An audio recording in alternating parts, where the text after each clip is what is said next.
Yo, what's going on, everybody? It's WhatDaBuG. Yeah, dude, what is going on? All right, sweet. So I'm glad you guys are here. Let's keep getting everybody in here while we chit chat and hang out while we get peeps in here. Yeah, so I don't know, man.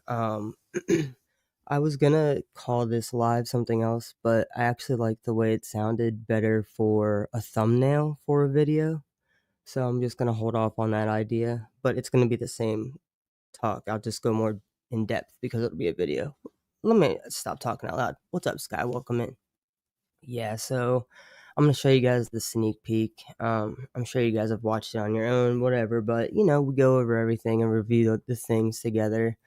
And then I wanted to get into the conversation of like, as far as like her timeline's always been crazy and sketchy, but I wanted to know really what you guys think. And it is an open panel. I know I didn't label it like that, but it is an open panel. I'll put it in the chat. Oh shit. I'm over here doing the wrong shit. There we go. And I'll send it. I gave it to just make sure that mods have it. Cause it's always good to have. And then I'll put it in here myself too. Yeah. Yeah, Moosey, what's up? So I hope everybody's doing good. Don't forget to hit the like button. That's always helpful. Yeah, actually, a lot of times it is an open panel. I just forget to put it up there. It really depends though. Like if we're watching something and it makes sense for us to all be up here, then yeah, but sometimes it's like, let's get through it. Like the book, but I would be down to do like a chapter, of the book, but have it lined up with the next part. Yeah, but see, that's the thing. I gotta open it up in this file like this because I have to see that. I can't just hear that. I need to see it because I need to take like a picture of like where I was looking at.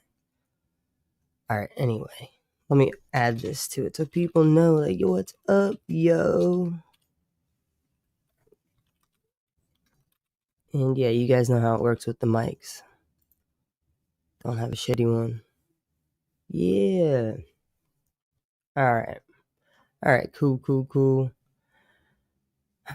I had like gone live on TikTok for a minute and I was like, I really don't feel like doing this. So I literally just ended it.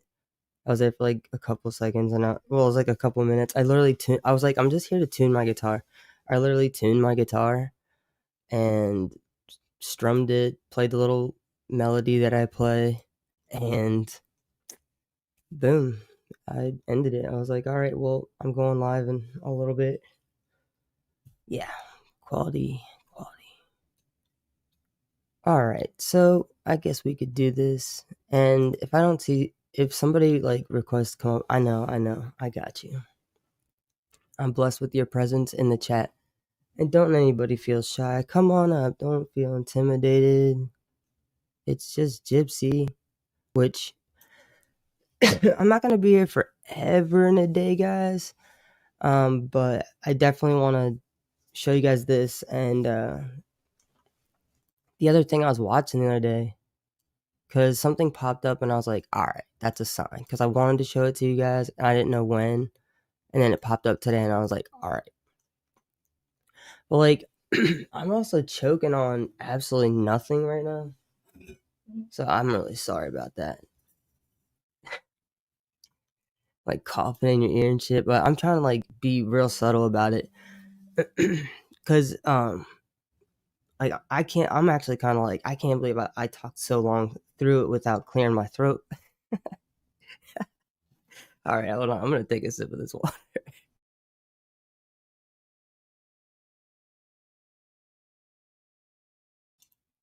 I like struggled through that shit. That was crazy. All right. You know how it is. Like, dang. I think the weirdest thing that happens is like when you get like a frog in your throat. That shit is weird as fuck. Also, funny thing, my friend, um, I don't, I don't really know. I mean, I know why, but at the same time, I don't. But she calls me frog, and I'm cool with that. Wait, which oh yeah, this. Um, yeah, and I heard a funny story about a frog last night. It was interesting, hilarious, actually. All right, there we go. Presenting to you guys. Got sound. All right. I know you guys have probably seen this, and if you haven't, here we go. So, in the state of Louisiana, the law states that if a child is conceived within a marriage, the husband is the presumed father of that child. I wish that she had gotten through this divorce process before this happened. I'm labeled a loose woman, a hoe. I've already seen comments online of people saying that it should have been a condition of my parole to get my tubes tied. The test is less for the public and more for Ryan to say, hey, dude, you're not the father. Accept it and move on.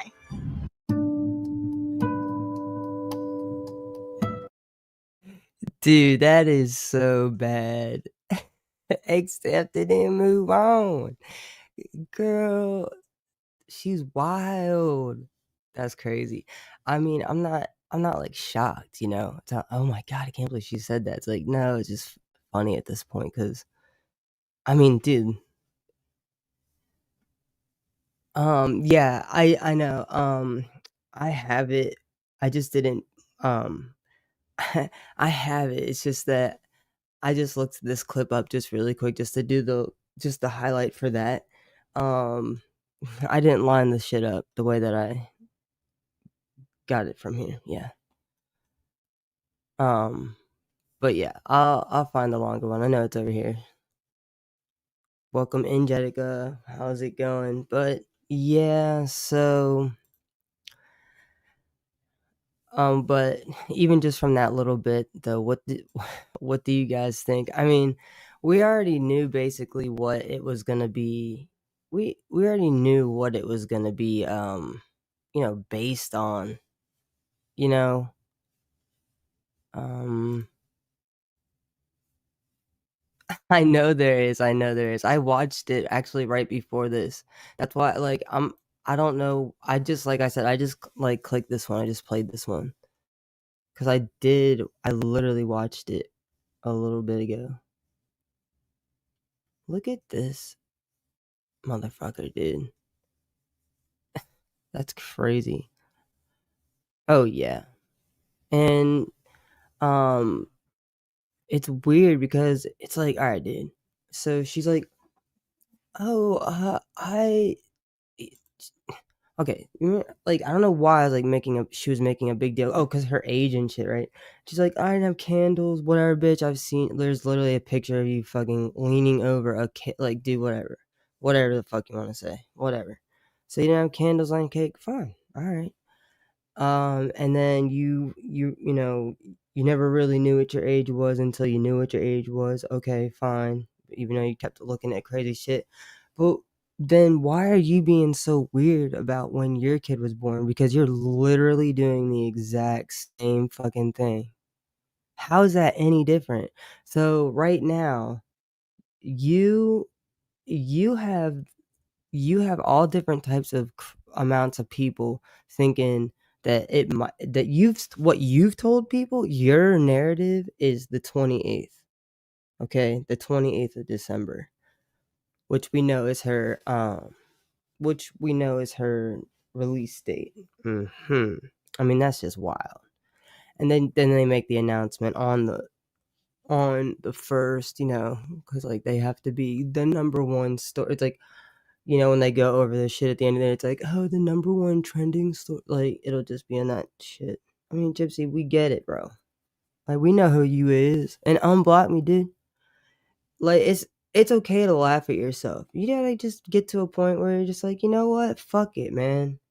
My eyes are fucking fucked up. And I just gotta embrace that. You should embrace it, you know? I mean, I wouldn't do the same. I would wear an eye patch. I'd be rocking an eye patch. I think that would look cool. What do you guys think? I mean, I think that would look cool. But I'd switch it up. Like one day, like you never really know. Like you'd be like, oh yeah, no, Gypsy also unblocked Kai.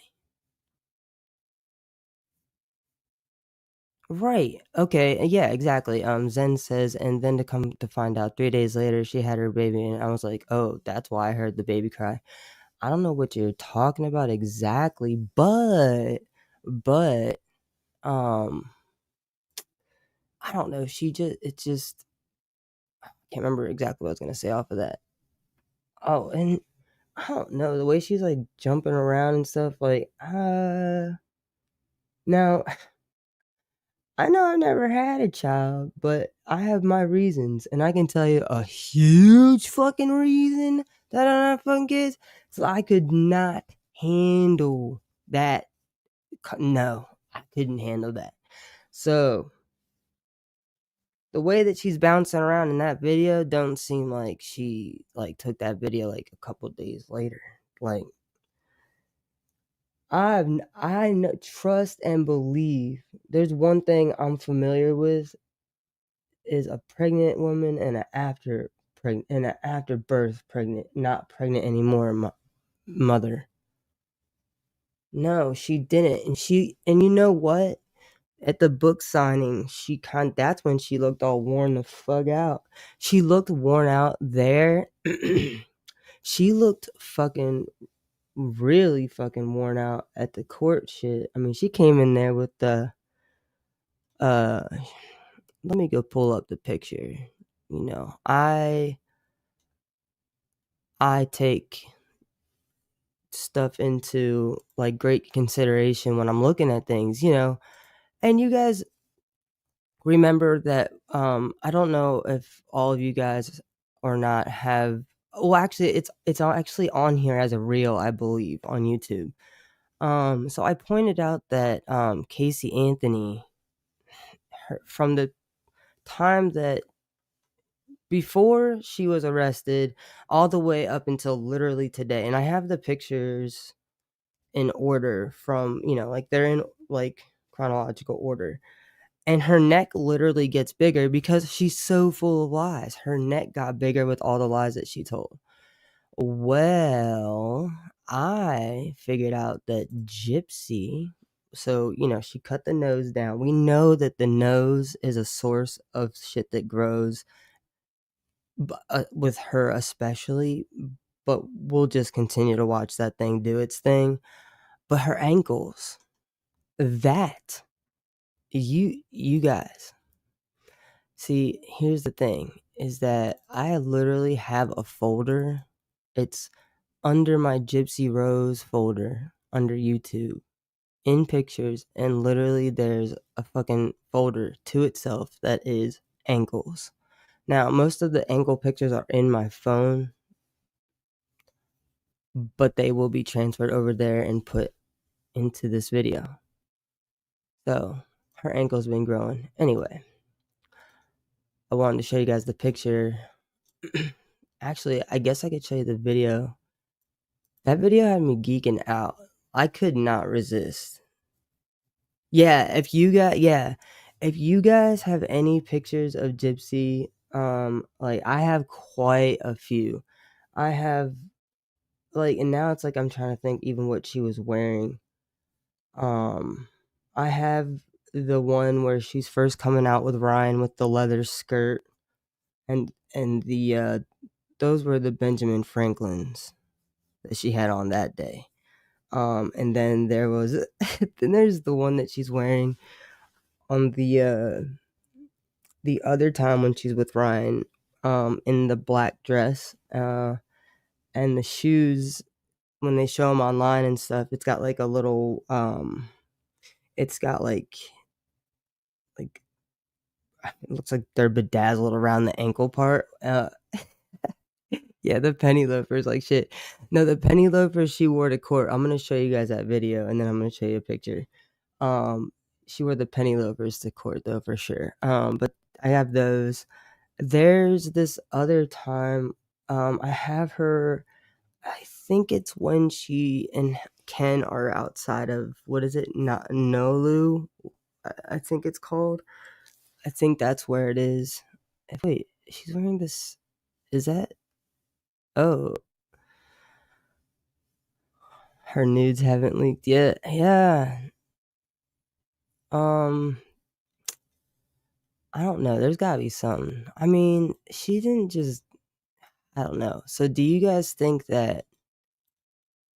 I mean, Ken's got to let her get him like Robert. I mean, I just see that, but I mean, I kind of see Ryan being like that, and it's Nobu. Thank you. I knew it was some bullshit. I don't know. See me paying attention to all the fancy things. Um, yeah, isn't that where she was like? I think. What did she get? Fucking chicken. A fucking Caesar salad with basically chicken tenders on it. All right, I'm getting all discombobbled over here. I'm like forgetting what I was looking at. I'm so distracted by the ankles. I'm like literally thinking of the ankles. All right, let's see. Oh yeah, because that's what I was gonna look up. That's why I was talking about that because I made a video because like I just could not. It was like what? It's like crazy how she like cusses people out, and it's like, bro, you literally called us here. Like you called us here to cuss us out. They're like, that's fine though. We'll keep shooting. That's perfect. Actually, cuss us out more. And Lifetime's like, yeah, fucking throw him the bird, bro. You know, they literally do that.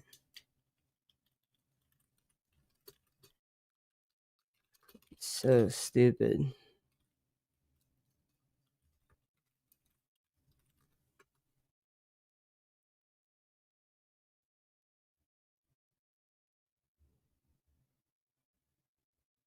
What, dude? I just want the.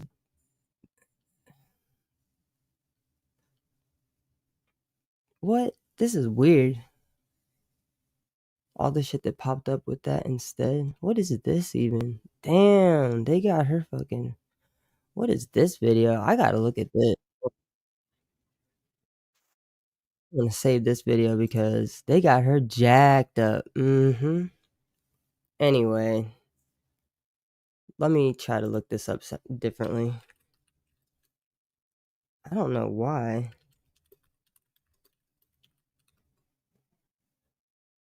Jesus.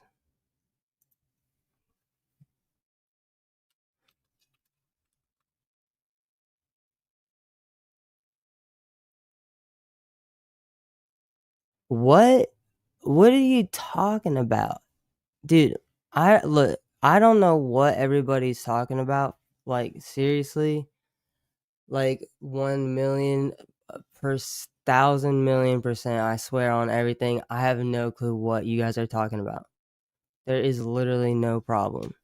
I don't know who keeps spreading that rumor, but this is one of those situations, and I will say it again, and I probably will have to say it again and again and again after this. This is one of those situations where I'm like, I'm sitting down with popcorn, like, oh, really? And what else happened? Because this is news to me. Really? And it's about me, and I'm like, what? But, like, literally, I have no clue what you guys are talking about. I'm not even being sarcastic. Like, literally, I swear on everything. I have no clue what you guys are talking about. Well,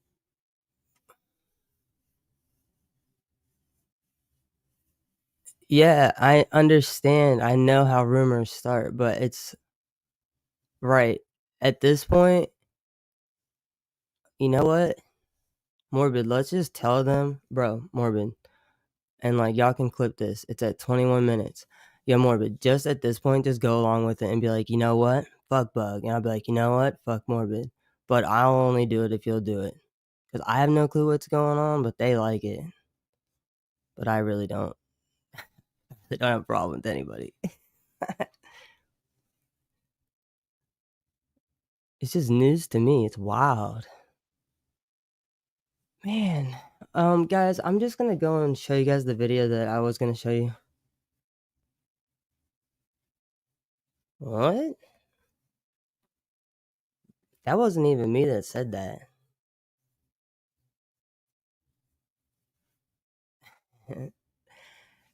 Yeah, but that wasn't even the last time I was on there though. And then I came in when like there was like one time there was the racist shit that was going on. Then there was another time there was racist shit going on, but it was a little bit more even it was even more prompted too for me to be there because it was about mixed people. I don't know who. I mean I'm not the only one, but I'm definitely I should definitely be in any conversations about mixed people. But if I'm not there, please, I would prefer just don't say my name or anything like that. Good or bad, I mean, shit. Just let it be. It's so silly. I think, like I said, I got a kick out of it because it's like, when was even the last time that there was even something like that? Even that's why that is so crazy to me. I'm like, damn, what? I'm trying to really throw back and trying to think. Damn, like a long time ago. That's crazy.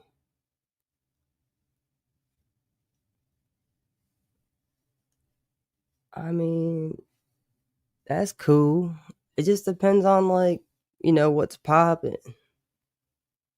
And also, you know, there's certain things that I stand for, and I think that there's also some people that, that they do and say certain things, and I'm not willing to have my name literally like people screen record and screenshot that all the time, and I quite literally just don't even want my name on the same page as some people,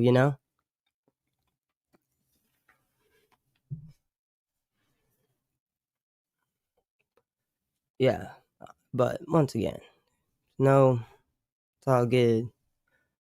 Um, Here's this fucking thing, dude. I don't know why it wouldn't pull up a different way, but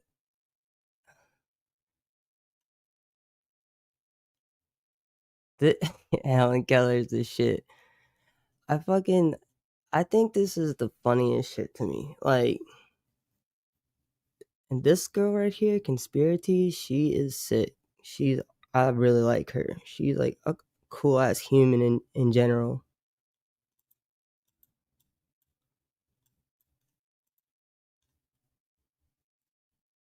Like, I can't believe probably one of the goofiest things that ever happened in my fucking life, she was there for. Like, y'all don't understand. So fucking Kai was like, "Oh, you guys gotta check this shit out. There's this fucking rug," and like literally a rug. Like, I'm not like even like editing myself, like a fucking rug. And she was like, "You gotta come check this shit out." Like, this lady was, doing some shit for they were putting in posts or some shit for their house. I don't know what the fuck they're doing. And they fucking were digging down, and she saw like fibers, or not fibers, but she saw like the edge of like a rug, carpet, whatever. And so she's like, "Oh, I don't know what it is." And she started saying that all this crazy weird shit was going on around her house, like ghost activity. I don't fucking know. I mean, it's kind of weird because, I mean, if shit was going down in your house like that, and then it seems like you're recording and like going live and taking videos of everything else, but then you're like, "Oh, the ghost, yeah, the ghost from the rug, the ghost from the rug, they broke all of our computers," but then they show like literally she's sitting in the fucking like office area and everything's like pristine, like fucking clean. Like, I think she fucking spit shine the fucking goddamn laptop before she even hit record, like, dude, like, I'm not joking. I'm not joking. She really did. She was like, she hawked to it, that motherfucker, and yeah, she like hawked that shit back. Anyway, so it was a whole fucking. All right, so Conspiracy had been following the shit out of it. She was like, "Yeah, I I went and saved all the videos," and I was like, "That's a great fucking idea." And so we're sitting here, and so I'm running up to my room. I'm holding my thing. So she gets a flag on her TikTok, and I'm like, she hits me up, and she's like, she comes in mine, and she's like, "Yo, I see you're doing the same thing. Like, is it cool if I come over here and like do whatever?" I'm like, "Yeah, let's go." So then we decided that the safest way to do it was to have her stream what she was watching through mine. And it ended up working, and it was like perfect. Well, long story short, since I've already gone forever, literally was nothing. They were like talking about how there could have been bones or like whatever and all this shit. Man, it was nothing. It was probably honestly like a fucking, I don't know. No, it was a rug. Cause it's like at first I thought maybe it was like kind of like one of those things that, the way they put the sacks around the trees and stuff. Anyway, but yeah, it was nothing. And then other funny things happened too, and we were all there for that. But yeah, we were in shock. We couldn't believe it. But look, here's the thing though. So back to what I had said. So she had talked to me like, cuz I was like, "Oh, that's a good idea." Man, I still to this day I could just keep it in there because at this point it's history. This is one of those things like, I mean, this woman went from like what was her following? I mean, you guys, she literally went from barely had like she was already kind of popular, like she was doing her thing, but she was like not and bro, I can't remember. I don't even want to say it. But if somebody remembers, I cannot. But this girl got so fucking like she went so viral. And it was 5 days, dude. Fuck. Man. And then on like in live, real life time, we fucking watched it be literally nothing. We were like, no way. So we watched the most boring of all. And so we were just like doing commentary on this bullshit. 6,000 to a million, you guys. No joke. No joke. Yeah. Yeah. I mean, anyway, the whole reason I got into that was because this is her video, but I just think that that's so funny. It was just like, um, it's like traumatizing almost that it was nothing. I mean, look, I mean, okay, well, we thought about it and we're like, all right, well, it is good news that it is nothing because I mean, we were thinking the worst. Um, so and then it was like, okay, there was like that odd, like awkward moment where you're sitting there and you're like, all right, well, it is good, but I'm kind of bummed that it's nothing. But I mean, it is good. And see, you're trying to roll up. Don't be rolling up. You just got to hold off because that would have been the most. You know what? Actually, next time there's something going on, go up around there and be like, hey, what's up, my guy? All right, let me play this for you guys. I've been telling you guys I was going to play it for you guys forever ago. Bro, what?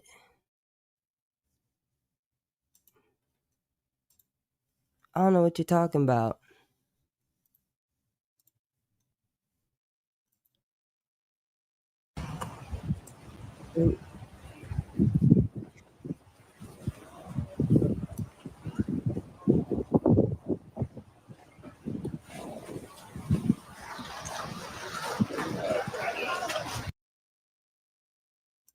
Now, I have a picture of this, I believe. I can't remember if it's on my phone only, but I can get the picture regardless of whether it's there. But this right here is these shoes are the penny loafers that Sky was talking about earlier. So if we need, we can, but it's all for science, guys. It's because the ankles, but this one doesn't have a really good shot of the ankles. I was a little bummed, but the pants do come up a little bit high. She could probably get across a 10-foot pool without getting the ends of her pants wet, but I don't know that she could cross an ocean like that. All right, let's keep going.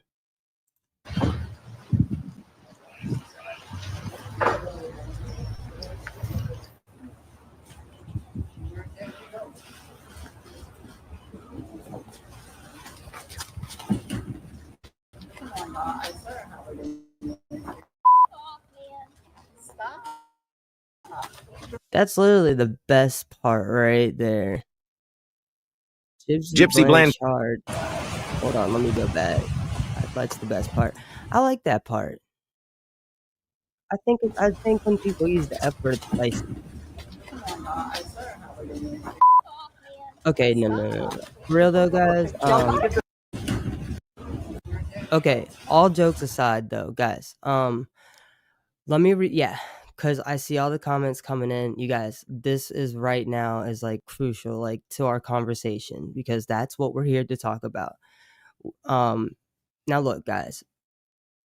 Everything like this is an open panel, and when people are available to come up, they come up.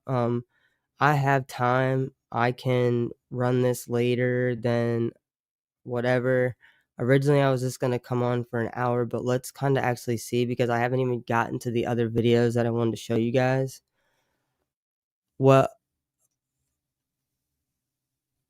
a Libra and a Leo. The Leo, fuck off, man. Listen, there ain't nothing wrong. Listen, I look. First of all, you can't, man. Look, y'all know Gypsy's birthday is 2 days after mine, so at least it's not on my birthday. Well, I'll give it that. All right, but guys, the whole point I was gonna say was though, start looking at her body. All right, we got the funny part out of the way, but for real, look at her body. All right. So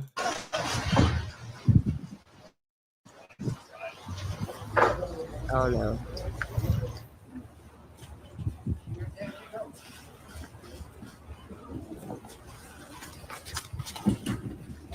First of all, Leos don't. Okay. Just want a couple of pictures. Give us a couple of pictures. That's good.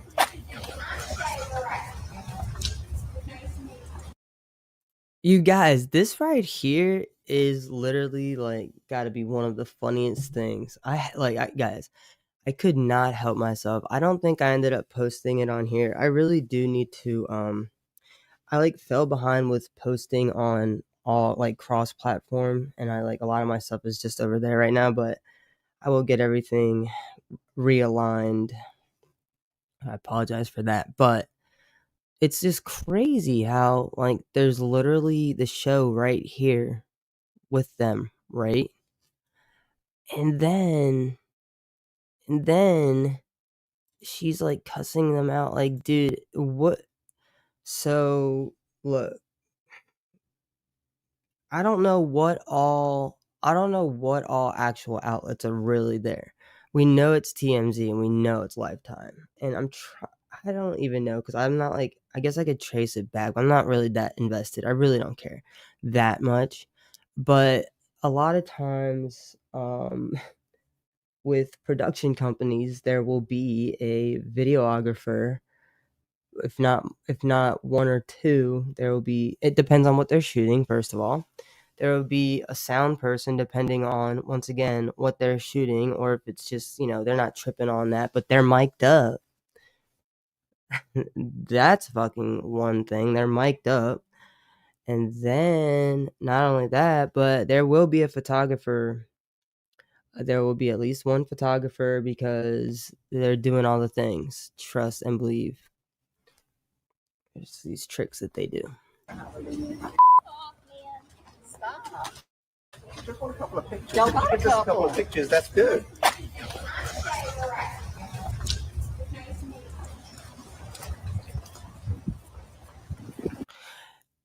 She walked like a goddamn duck. Like, I don't even want to talk dirty on ducks like that, but I mean, no, dude, yeah, that is true. It could just as easily just be those two, but they have the person that's streaming, and then they also have Lifetime over there, and once again, they're mic'd up. She should have put the fake belly up higher. She's just not walking. I mean, look, I've even seen really tiny pregnant girls, and even they're walking. They got that walk. You know the walk. Look, I don't know. I can't explain half the shit she wears.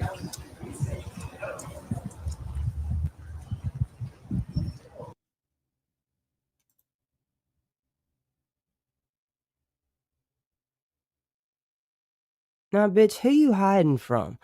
Now, why is she blocking that whole side? Now, hold on. That is some Gypsy Blanche. goddamn crazy shit to me right there. That is some crazy shit to me. Yo. Yeah, they had the umbrellas over there. Well, the camera is more important than them. I mean, like, I'm gonna not lie. Like, if I had to choose between, like, one of my humans or my, like, equipment, like, it would depend on, like, what I mean, if there was literally no other way for it to not get wet and it was, like, it had to have the umbrella, then yeah. Or we could, like, squeeze under together, but the whatever electronic's gonna get the fucking fuck the humans. The humans aren't gonna break from being wet. I mean, it's never a bad thing, really. Yeah, this is just man. I actually haven't seen this picture, and this picture right here is like, what? Like, hold on. This is over the top. This is over the top comedy. I mean, this is kind of like, I wish that I had my camera on for this shit. I do need to start getting my camera on for you guys over here. But at the same time, this is like, when you put your hand, when like you're watching a scary movie, like when you're a kid, and you put your hands over your face, and you cover your eyes. But the thing is, even though you're covering your your eyes, you're splitting your fingers so you can see straight through. So essentially, you're really just watching it, just covering your face. It's like me and my friend used to be like, it'd be like, dude, it's like throwing a gang sign in front of your face. Like, scary part. Like, I wish I could show you guys what I was doing, but just basically split all your fingers and then just shove them up in front of your face. But like, scary part, but you could see through every single part of to the TV. Like, that's what she's doing. She's covering the complete opposite fucking side. They're like, all right, Gypsy, what side do you want us to take the picture from? She's like, all right, I'm gonna do my right side with the part. I'm gonna like try to make sure I brush it the right way so that you guys can get the blonde, because I haven't even had a touch up. I haven't even had my girl hasn't even come through. Yeah, exactly. That's what I'm saying, dude. Yeah, it's crazy. I don't know.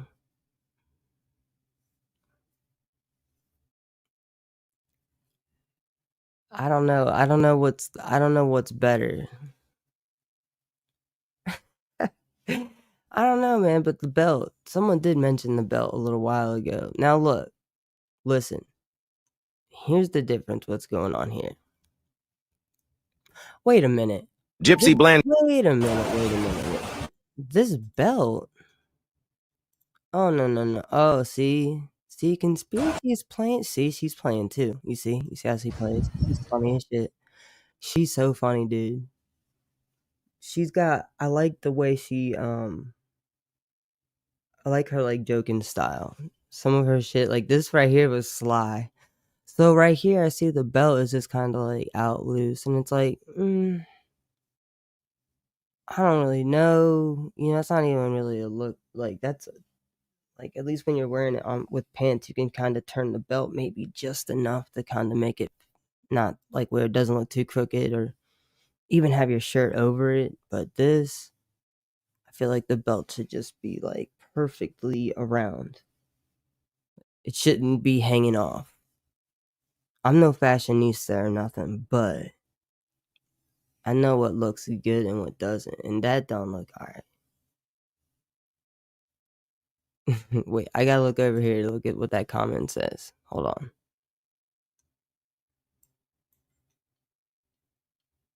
Yeah, like, the emojis don't show up in StreamYard the same way, so I have to, like well, I'm just being serious. Alright, anyway, so that's enough of that.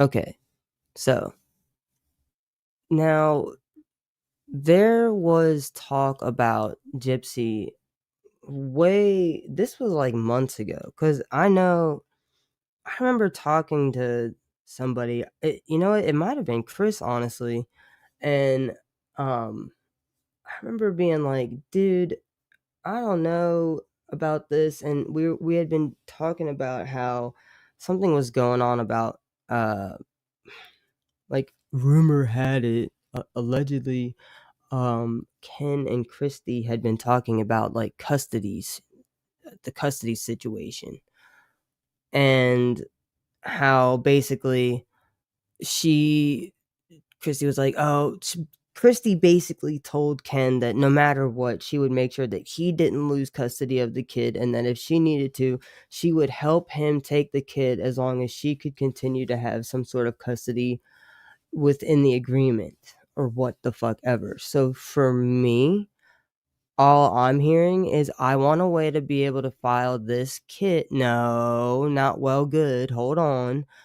That sounds to me like I want to be able to claim something or other from this kid on my taxes, since I will be having some sort of shit. I listen, you guys. This is not this is just okay, listen. First of all, this didn't even just happen.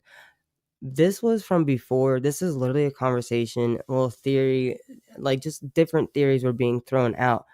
And listen, this isn't like what I believe. I'm just telling you guys what it was, like what the rumor or what the alleged assumptions or what the fuck ever, what was said. Okay, I'm just recapping what happened months ago, because this what I'm telling you guys isn't from like December or November. No, I believe that I heard this for the first time, like maybe like dude far back. Like I'm talking like around my birthday, like towards the end of July, like maybe in the middle of August. Like this is a minute ago. I'm just telling you guys what was said. I'm not saying it like, oh, this is what I fucking believe. No. And like you guys know that when I'm saying something that I believe, I let you know. Most of the time when we talk on here, I keep stuff open ended for you guys unless it's straight up just like my thoughts, feelings, or opinions, which I don't have a problem telling you guys. Right now, I'm just telling you guys what the situation was at hand, okay? So just give me just a moment before we can start getting mad.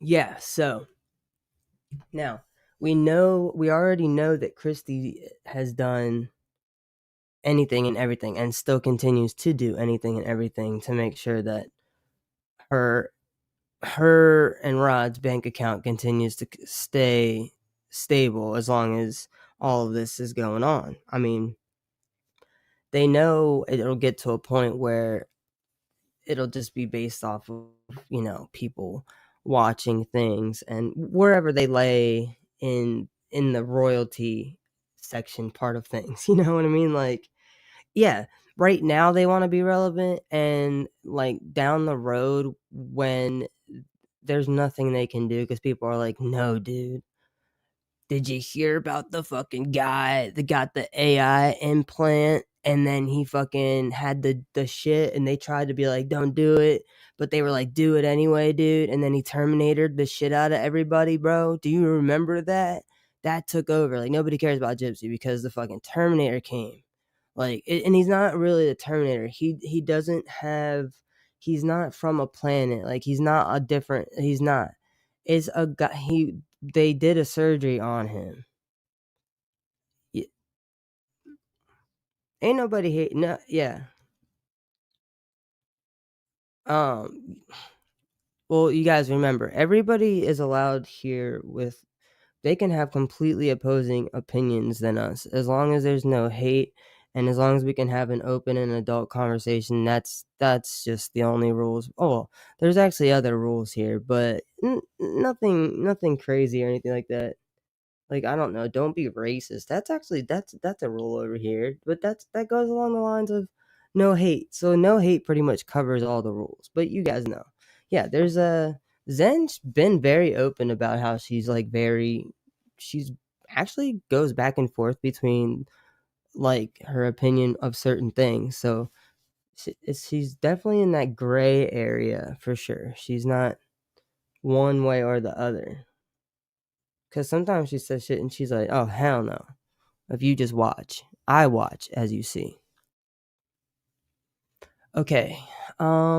So, you guys, now, so anyway, I didn't even get to finish what I was talking about because, yeah. Okay, so, like I said, back in, like I said, I think it was like August, like for real. But basically that's something that had been said and it wasn't like covered by a lot of people. It was literally just like maybe a couple people said it, but that wasn't the main focus because what took the focus off of that conversation was the list. I believe the baby the I can't remember if I think it was the baby registry came out around the same time or something was going on with the registry or something like that. It was like around that time. So that's actually what took over and people were more focused on that and they're like, "Oh, why are people fucking paying for this?" And then people are like, "Oh, well, it's like, well, dude, what the fuck is going on?" And like, then it gets sold out and then there was all this shit, but then there was something else that was going on. I think that was around the time that they were like starting or looking into the PR. They had just kind of like, they were like, oh, fuck it, let's release this. But they made it seem like it was the contract, but it's not a contract. It's just kind of like the idea. So quite literally anybody could have taken that blueprint and all that shit and literally anybody could use that for their idea, like use that for their own content. It's actually not bad advice. Like there's a lot of things on there that like you can omit, like you don't need. Like me, like for like let's say I wanted to use that as a blueprint for suggestions for videos. Well, I obviously wouldn't have a show what size my baby is every fucking week with fruits and vegetables. But even if I did do that just for lying sake, like I was Gypsy, I would probably be like, "Oh, this is a kiwi," but I wouldn't have held a fucking banana up. I would have at least known the difference between fucking strawberry and a fucking blueberry. She was like, "This is a fucking sweet potato. It's like a mango." It's like, bro, what the fuck are you talking about? Gypsy is on parole still. Whoever the baby daddy can get custody. She was snitching at McDonald's. I bet the fuck she was. In fact, I bet she was. Nah, dude, but that's the problem is that the mixed snitches don't get mixed stitches, dude. They get Mick appeals, man. Fucking crazy.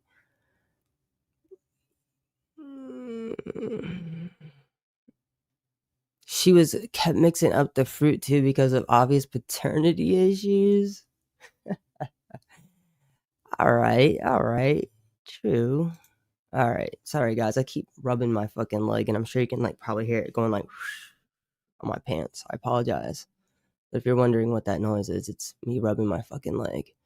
All right. So, anyway, I just wanted to know like what y'all's thoughts were because now that it's like actually happened and there's been like a little bit of conversation about this and that, I just wanted to know like what do you guys think is going to come of any of this? Like what like I don't know, like what are y'all's opinions as far as this goes? I mean, do you think we obviously know that Gypsy's not a good fucking person, and we obviously know that Gypsy already from and this isn't me saying look, all I know is that her behavior up to this point. Now, look, I know people change after they have children. I know that. Some people make a complete change where they're unrecognizable, whether it be for the good, the better, or for worse, right? After they have a kid. But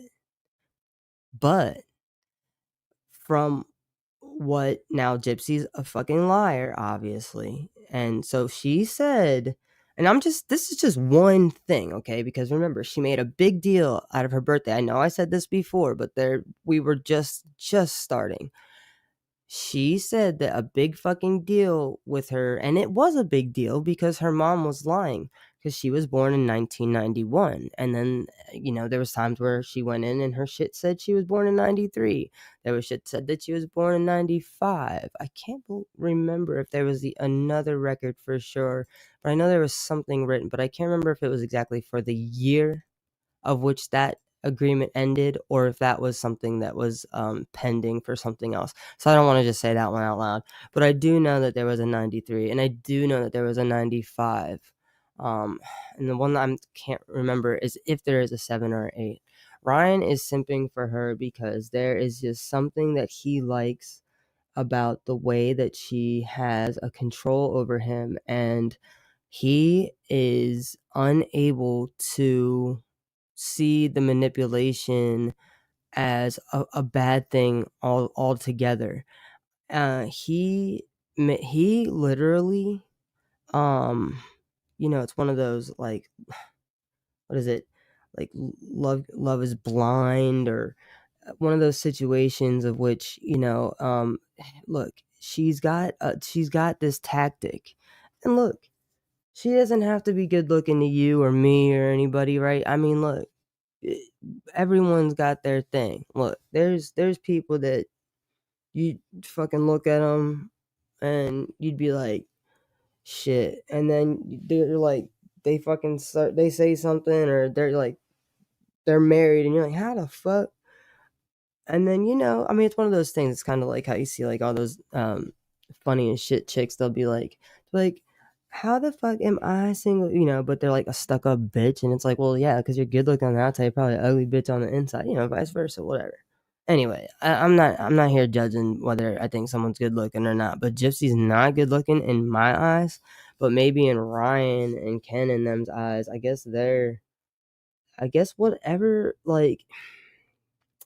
You guys remember on Aladdin when Jafar like took his staff, and the cobra's eyes would, hypnotize them?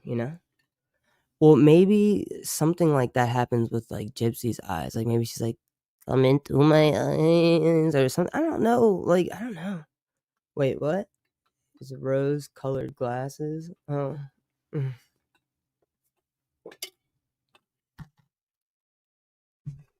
I believe that they probably did, but you guys do need to understand that even if Lifetime allegedly canceled, do understand that that Mike Stanfield isn't ready to stop making his money, and Melissa fucking Moore certainly isn't done trying to make her money.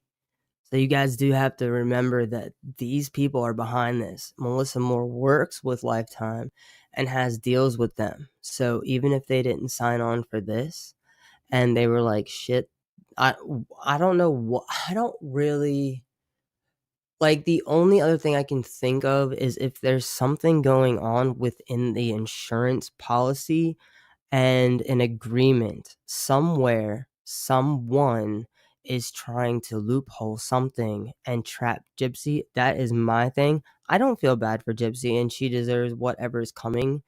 And the only thing that would make sense is that they would just try to take over any, basically, like, how she tried to get Conspiracy for copyright, but she couldn't do that, first of all, because she didn't even own the fucking shit. So basically, let me put it in a musician term so I can explain it in a way that I can just keep flowing with, because I understand it like that too. But like this makes the most sense, and I think you guys will understand this because it's something that's already happened and you guys are aware of. So basically, what ended up happening was there was a fallout. So obviously, Michael Jackson and the Beatles were famous around the same time. Even though the Beatles were, here, first, they still were famous around the same time. Well, they end up, going down the road, blah, blah, blah. Paul McCartney and Michael Jackson, they do a song together and they're doing some stuff. Well, motherfucker gets starts getting a little witty, and I'm not going to go into detail about what happened between necessarily, but it was just some shady shit that was going on, and Michael Jackson goes, okay, cool, and bought the whole Lennon McCartney catalog. He bought the whole fucking catalog. And what's crazy is, I think, if I'm not mistaken, I actually think the same fucking thing happened to Eminem. So Eminem was talking, doing all this stuff, and I believe it was after he did the "Just Lose It" video. I think after he did that video, Michael was like at his wit's end, and I think he like popped off. I can't fucking remember if this is exactly what happened, but I believe it was after that one because he kind of slowed his roll with the Michael Jackson stuff, and Michael actually bought Eminem's catalog as well. So, and at this point in time, I can't remember if they're wherein lies the accountability or the responsibility lies for all of the music for Lennon, McCartney, and Marshall Mathers, because I know that there was something going on with Sony, and I can't remember how much, if or whatever. And then I also can't remember who the other stuff went to. So anyway, that's something we could deep dive into at a different time, because you guys know I like to do all different types of stuff, and Hollyweird is definitely into the alley of all the things. I actually wanted to show you guys, start getting into the Hollyweird stuff with you guys, because Gypsy's only going to be interesting for so much longer, and all this other stuff is still going on, like the Diddy stuff and all that. I mean, I hear so much rabbit holing stuff. I really like boy bands and stuff like that. I really love the pop stuff from the '90s, and obviously I love the Beatles. Like I love the way that um, literally boy bands throughout time. I mean, it's crazy. Like, I don't know if you guys have ever seen I think it's called the Boy Band Experiment or whatever, but it explains literally how you break down the setup of a boy band.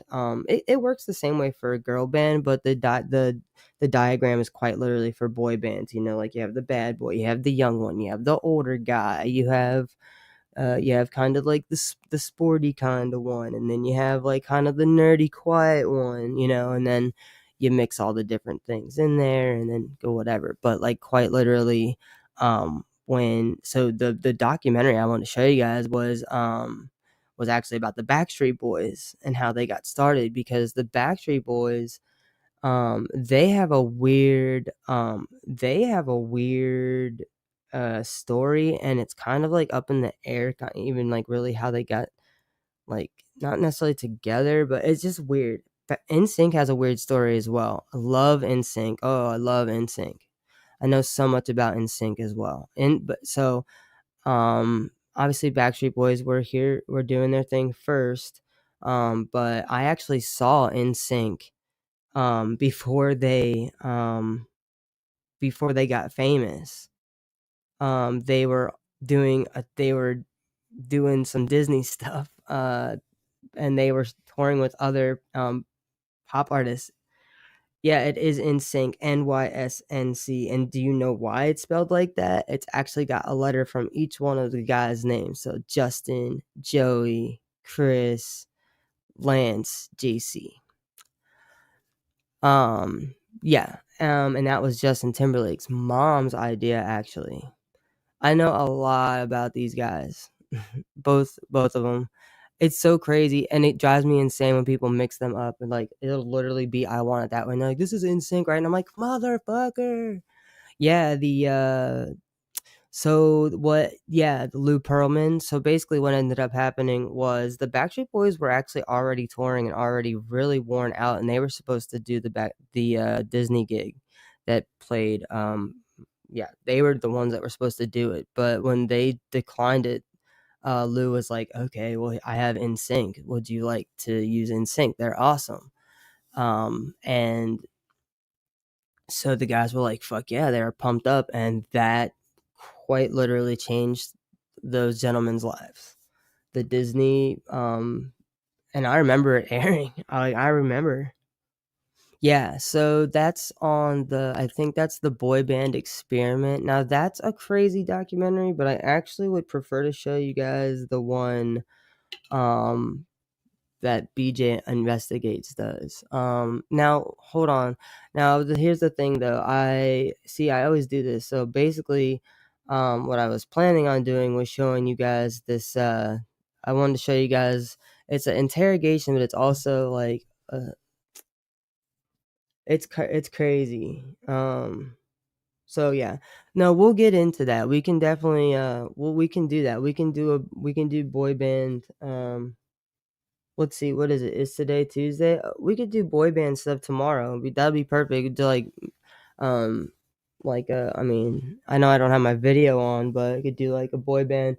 My pink shirt on Wednesdays, we wear pink, and ironically, my pink shirt actually says "I love BSB." So we could do that tomorrow. We could watch the Backstreet Boys.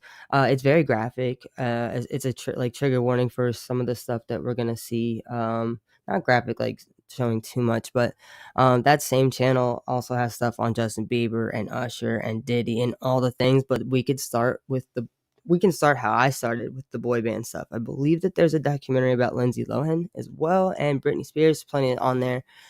Anyway, wow, I'm having fun over here. I'm like chatting my head the fuck off. Okay. And I made myself more coffee. So guys, what we're going to do is I was watching this um I can't remember what channel it is, but anyway, you guys know I watch all different types of crazy stuff. You guys have seen what some of the stuff we watch, but I I've been trying to figure out a couple different things that I want to start like watching with you guys, or start, maybe doing as solo videos that I work on, because I have a couple different ones, and I need to pick something that I can do for my next video so that it's an official video, but it's not Gypsy. But guess what? Now I have more Gypsy stuff. Anyway, this video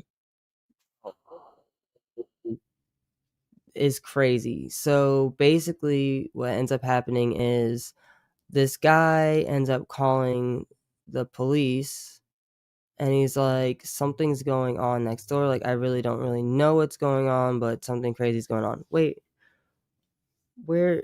All right, let's see. Hold on.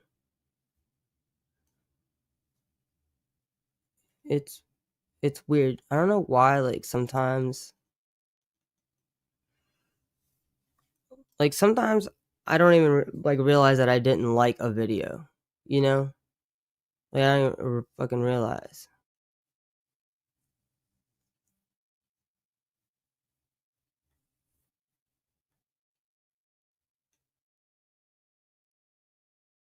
Ah, here it is. All right, now I do want to let you guys know that this is definitely a trigger warning.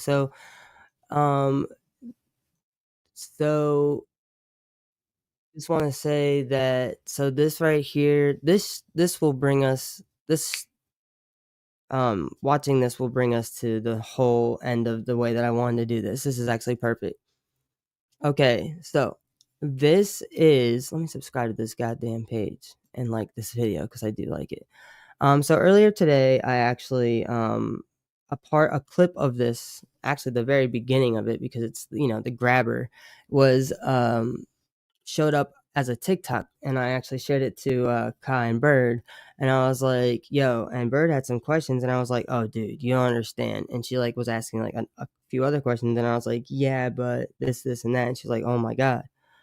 So I don't know where she is right now because I know that this is what she specifically herself wanted to watch, but she's just gonna have to listen to it on replay unless one of you guys can find her.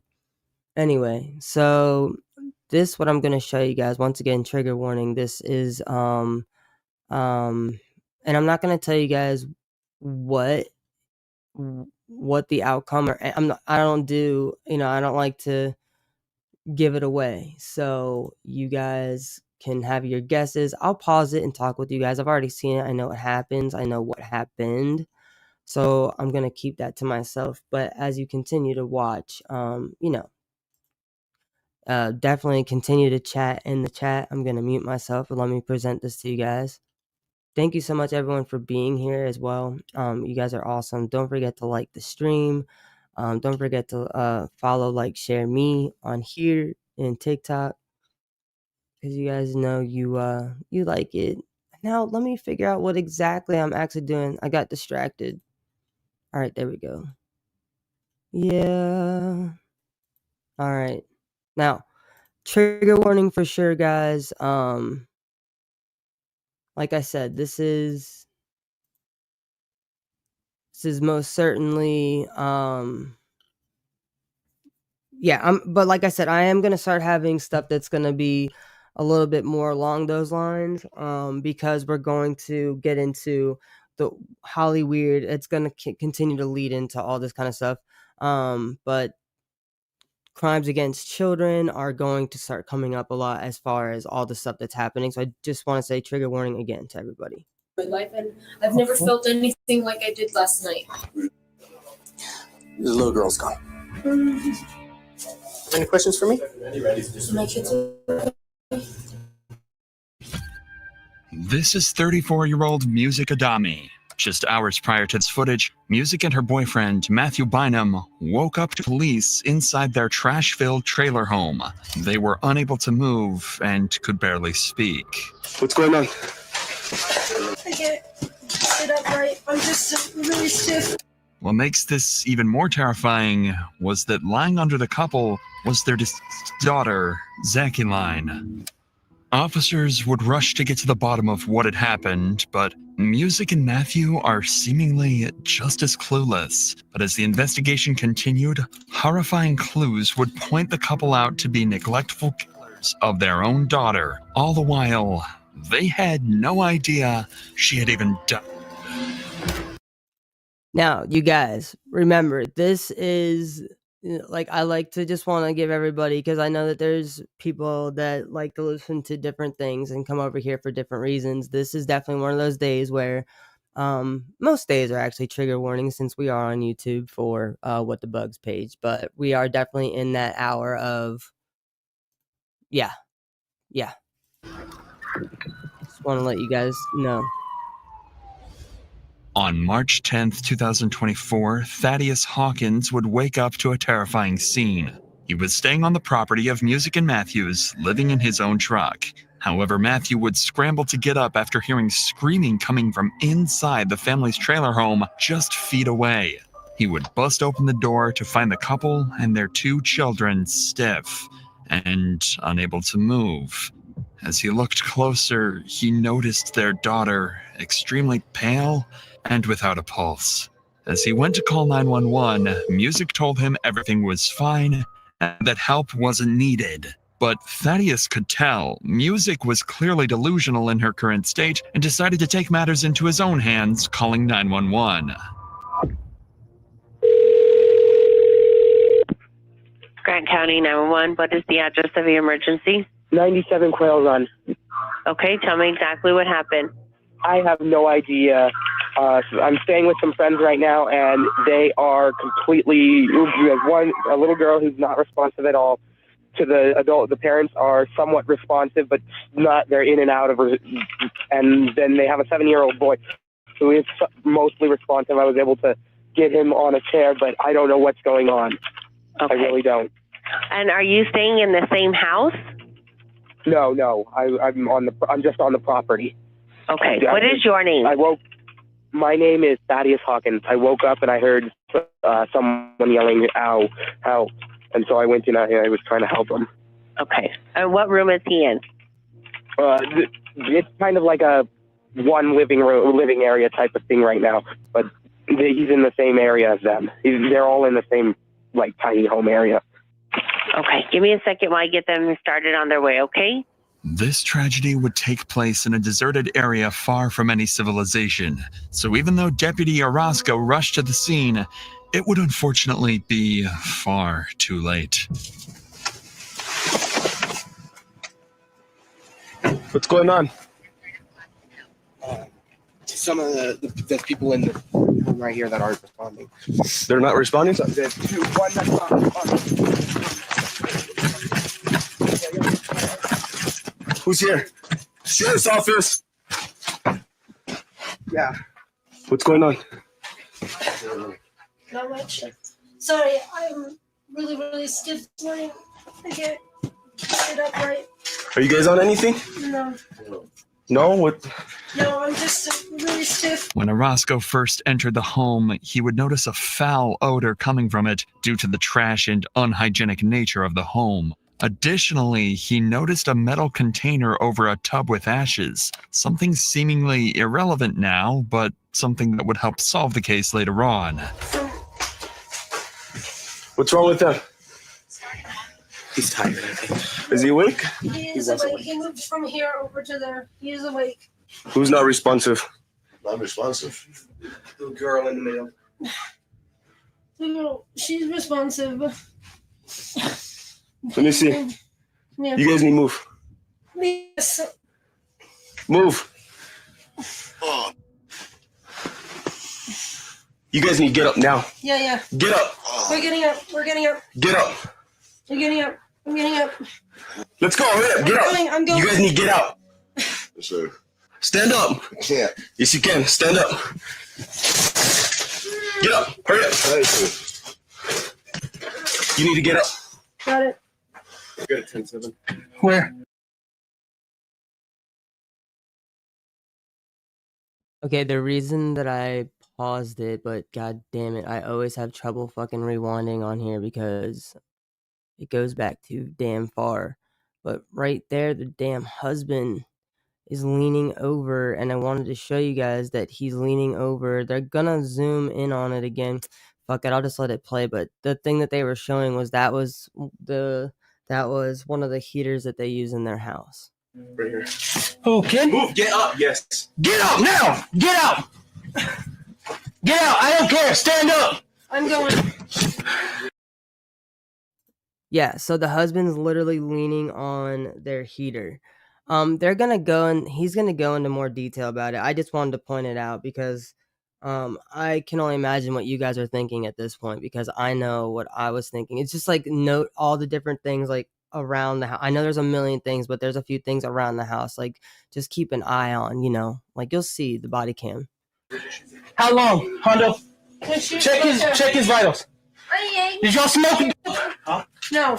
What is it? No, it's not. No, we just fell asleep really hard. We're really stiff. What's going on? Was it? So unit calling, you're very 10-1. Yeah.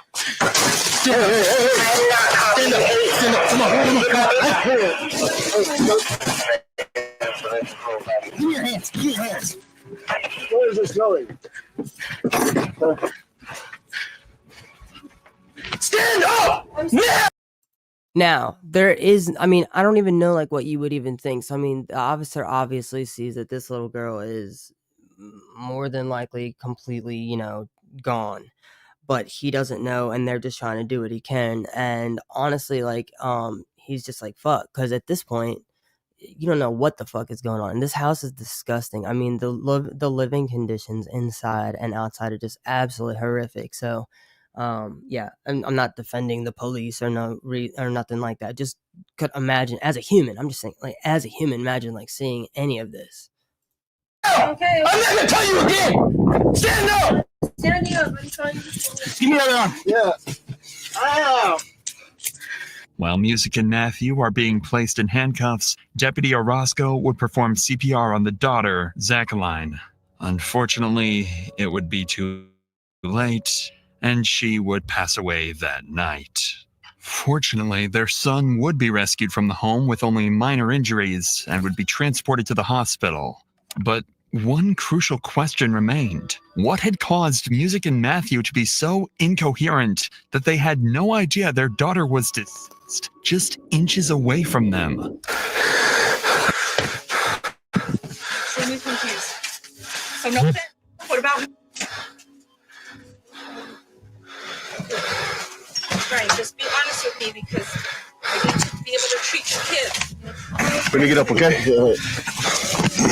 Stand up. Sit down. Sit up, come on. All right, thank you. What did you take? I don't remember taking anything. How long have you been out? When was the last time that you were okay? Last time I was okay. We were laying in the bed there. Had to split all the oak. Okay, what the hell did you take, bro? What did you take? I didn't take anything. What do you guys have then? I don't have anything. You want to take him to the unit? We'll get that once EMS checks on vitals. We'll take him. Let's take one at a time. I don't know if you... Chat, I want to know what you guys think. I'm here. I want to know. I'm watching it with you guys. I've already seen it, but I want to know what you guys think. Definitely continue to talk in the chat.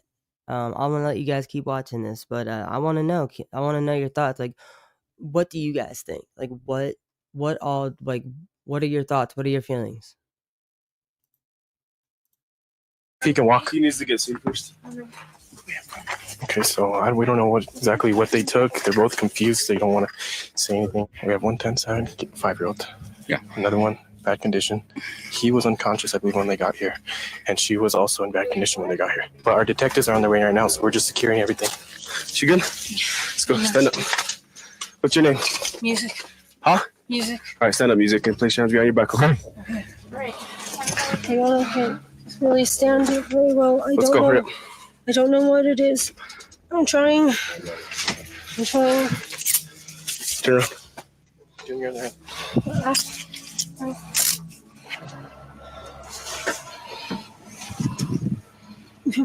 Sorry. Come on.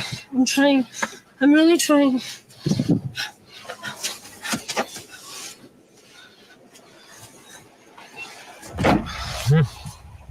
The scene is extremely strange, to the point where the officers have never seen anything like it. Music claims she hasn't taken any drugs since yesterday, yet neither of them are even able to walk or collect their thoughts. Something odd is going on, and detectives at the scene need to get to the bottom of it. You awake? Yeah. Are you good? I don't know. What do you mean you don't know? I'm not sure. Give me a second. Yeah. He's not feeling too good. I don't know if you guys want to check him out again. He's leaning to the side and he says he's not feeling too good. Hello. Hello. What's going on? Nothing. You said you don't feel good? Yeah. Lightheaded. Lightheaded? Yeah. Okay. Okay, can you tell me what your name is? Do you mind if we just check your vitals one more time? I took a needle off of her. It's right there. It's all burnt up. There's still ash marks on her sweater. The door was already open. I seen the parents laying down, and I seen the son. He didn't look responsive. I didn't see him until I asked him. I said, "What's going on?" I looked left. He's just sitting on the chair, all lethargic. I was like, "What's wrong with him?" And I saw him moving and breathing. So I was like, "Okay." So I went to go check on him. I was like, "Who's not responsive?" And then she goes, the mom goes, "I don't think she is." And I looked, and they're on top of her. I didn't even see him. Like half of his left body was on her left side, half of her right body was on her other side. So she moved, and I looked at the kid, and I looked at her, and she was already gone. While Music was being transported to the hospital, she revealed that her and Matthew had smoked amphetamine the day before, and that this was a regular occurrence. Even more disturbing was that the day before was Zachy Line's birthday. A birthday spent surrounded by filth as she watched her parents drown themselves in drugs. Despite the sickening nature of this, the amphetamine alone does not explain Music and Matthew's inability to walk or perform basic human functions. While a very strong drug, amphetamines do not have this type of effect on users, meaning the drugs she had taken were likely laced with something. With this in mind, police turned to the one seemingly only sober person at the residence, Thaddeus, the man who originally called 911. What's going on? Why am I being arrested? You're not being arrested, you're being detained. Why? Because you're up here and there's a kid, that's why. Kid? Yeah. I wasn't even in the house. I don't care. Called. I didn't know she was... I really didn't. That's why I called. I didn't know what... Look, wait until they read you your rights, then you can... Yeah, so let's see here. Let's see what we got going on. All right, you guys think opioids. Stuff breaks my heart, so wild yet intriguing. Watching this shit all day long. You're very welcome. Yeah, no, you're good. You think it's fentanyl. You guys, you're never even gonna... This just gets crazier and crazier. Start talking. Thank you. Thaddeus would be taken to the Grant County Sheriff's Office, where a few hours from now he would undergo an intense interview with detectives. But officers back at the scene still needed to figure out what was going on, so they would engage Music to get her side of the story and determine what could have caused this tragedy to happen in the first place. And Music would reveal far more than they could have asked for. But before we get to that, I want to tell you about the best earbuds I've ever used. If you're like me, then you love listening to true crime podcasts. Back to the case. Officers are just about to interview Music about what went down just hours earlier. At this point in time, Music claims she had no idea her daughter is dead. Diabetes, seizures, strokes. I have had seizures before because I got a minor nasocranial fracture on a bicycle, but it was like 10 years ago. What's your name? Music. Can you spell that? MUSIC. My parents are long-haired freaky people. They really named me Music. I have an ID. Do you have heart problems? Not that I know of, but I have been having a lot of episodes where my both arms will be super numb when I wake up in the morning. But nothing like last night. Last night I couldn't sit up because it was excruciating. And my kids were all floppy, like, we all were all floppy. I can't explain it. I don't have any idea. I don't know how my kids would have gotten it. We were at their birthday party all day. Like, we did not have on us at the birthday party. This is a lie. Notice how Music stumbles on her sentence after she realizes she shouldn't admit to taking any drugs at the birthday party. It's unclear why she felt the need to lie here, considering just minutes ago, she admitted to taking methamphetamine at the party. Regardless, she would be transported to the hospital where her confusion would only continue to grow. She couldn't sit up. I have no idea. Like, I've done a lot of drugs and nothing has ever been like that. And I don't know what it was, but I do want a toxicology to know if something is going on. Everybody that was at the party, I trusted. Are you going to be a nurse? Okay. So just real quick, I don't know if you're aware of her situation, what's going on. So if she brings anything up, she hasn't questioned anything yet, so let's just ignore it. So she doesn't know anything at all. She doesn't know that it's yet. So let's just, if she does say anything, just ignore it. Me and my kids have been feeling weird. All we had to eat in bed this night was some chocolate cake that we got for my daughter for her birthday. I do smoke weed, and the last time I ingested any was at approximately 12:30. Okay. Before we head out to the park for her birthday party. It was probably kind of gas. I can't let you leave this. I can't let you leave this room. It seems like Music is a loving and caring mother, and this whole thing was a tragic accident. However, do not let her manipulation fool you. Just listen to what her son had to say when speaking with medics.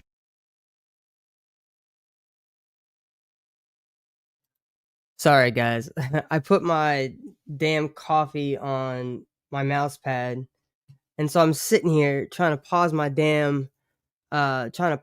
goddamn thing, and I'm sitting here typing. Dude, I'm doing all the things backwards.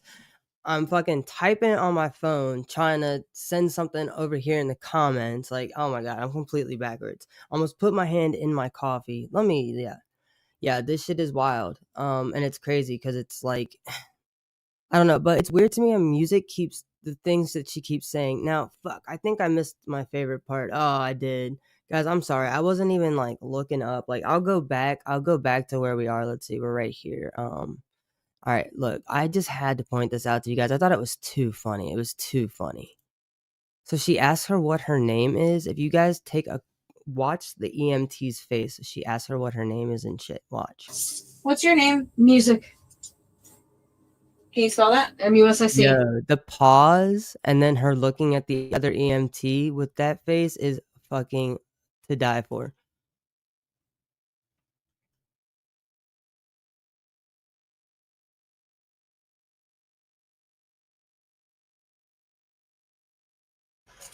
How's he doing? He's good. He is? Said he hasn't eaten since Friday. So. For reference, the current day is Sunday, meaning her son hasn't eaten food in over 48 hours, even while celebrating his sister's birthday. It's clear music isn't telling the whole truth, something that would remain a constant theme throughout this entire investigation. Kind of got a little bit of a mess right now. Yeah. So we're working through it a little bit at a time. The reason I'm here, I wonder if I could take some pictures of you. Yes, that's fine. Thank you so much. Are you the detective? I am. Are you the one that will also be getting a toxicology report? Because I need one. I know I've done a lot of drugs in my life, and I've never felt anything like I did last night.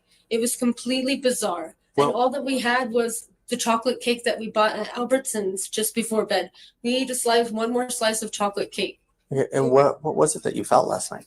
Last night, I just felt like I couldn't hold myself up. Like I kept falling into the wall. My kids kept falling into the walls. You're weak. You were dizzy. All how of so? the above. Right. You have any questions for me? Is my kids okay? Your kids are okay right now. Yeah. Okay. Okay. Yeah. One of your kids is here right now, but I'll talk to you about this more here in a little bit. Okay. The officer at this point is fully aware of Zakiline's death, but for the sake of keeping the investigation as controlled as possible, he decides to refrain from telling Music that her daughter passed away. Fortunately, just across the hall, nurses work to rescue Music's older child. He's not doing well, but thankfully he's alive. Try to get it to pee, but you could have walked. But we understand. So we're gonna do a X-ray, and then they need to go on his chest. You want another blanket? Any findings so far? Okay, let me get you another blanket. This claim from the nurse adds even more complexity to the entire case. She said the boy wasn't able to put pressure on his legs, just like his parents earlier in the day. This adds the variable that perhaps something else caused the family to become sick and handicapped, something that had nothing to do with the drugs they had taken. Hours would pass as Music recovered in the hospital and nurses helped her son. She would then be transported to the sheriff's office along with Matthew. It's at this point that officers decided it was best to, at last, break the devastating news to the couple that their daughter had died. When we have a death occur, we treat every death as if it's a homicide until we can prove otherwise, whether it's someone, old person dying in their bed or what have you. So just for those reasons, we're going to take some pictures, okay? Who died? What's that? Who died? The little girl's gone. Okay. So we're going to have you stand up. Officer Carrasco's going to remove your handcuffs. We're going to take some pictures, okay? Stand up, sir.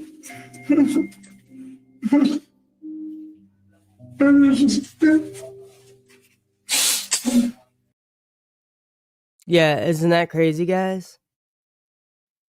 Oh, hey Jonesy, welcome in. All right, so basically what happened was we started talking about Gypsy, and then that basically planted the seed for her being a parent. to lead me into what I was trying to talk to you guys about, like different crimes and things that happens, crimes against kids and stuff, all the different types, from the really bad things to, I mean, not that death isn't bad, but stuff that leads up to it can be really bad. It's not like they all just like Jean Bonnet, for instance, versus a kid that just something happened, like, I don't know, like a car accident, nobody's fault, but just one of those things, like that was an instantaneous type thing. Anyway, yeah, look how it's just broken to him like that. And he's just like, what? Because he's just like, he probably feels like shit. Like they don't even know what's going on. They're sick, and they don't even realize. Not them, not Music and Matt, but the police and the EMTs don't even realize what's going on. So they haven't even really been treated for what's actually going on inside their bodies. Give him a minute. Oh, you guys were waking me up. She was talking to me. So, Mr. Bynum, here in a while, we're going to have a conversation about that, okay? But I know you're going to need a little time. Wait for representation. And I'm not trying to give anything away. I'm just saying, because obviously what's going on, like, I mean, this guy just seems so lethargic, and they're obviously, they're being checked out and all the things are going on, but yeah. Yeah, this one is good. Guys, I find really cool stuff, and sometimes I watch it before and sometimes I don't, but I couldn't resist. And there's some stuff I watch and I'm like, you guys are watching this. And this is what I do. I do my research because I'm trying to focus 2025. I'm trying to make sure that I'm really focused on my YouTube page for sure. I'll still post stuff on TikTok and still go live, but I really think I need to focus on being over here, whether it's just me with my voice or me with my camera or me doing music stuff. But this is my place. This is my place. So let's keep going. Okay, you're gonna want a lawyer? Yeah. Okay, cool. Well, then let's take some pictures and then we can get you back to the cell for now, okay?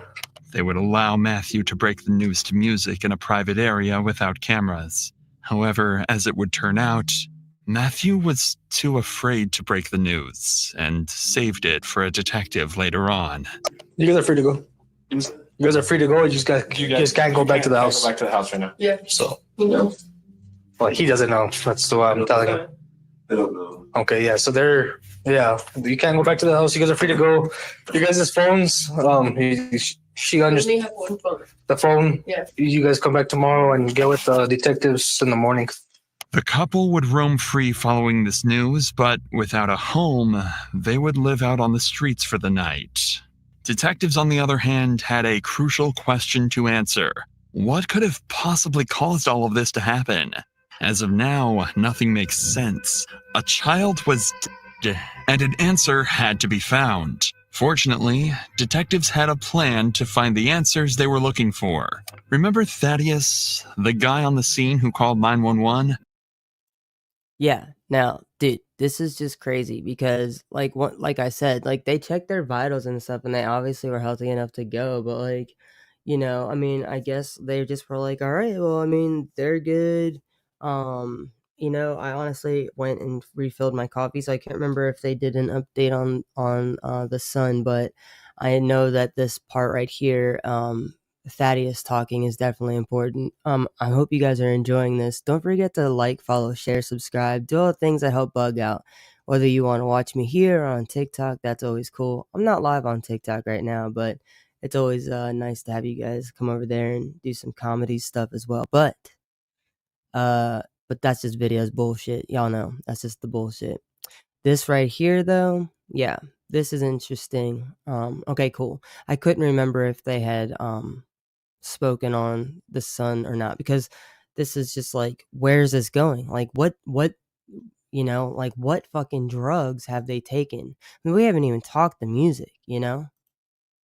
Thaddeus was the only person with the family the night prior, and seemingly the only coherent one out of the group. If anyone could explain what had happened, it would be him. With this, he would be brought to the station directly after Music and Matthew left, where officers would conduct their first formal interview of the case. Sorry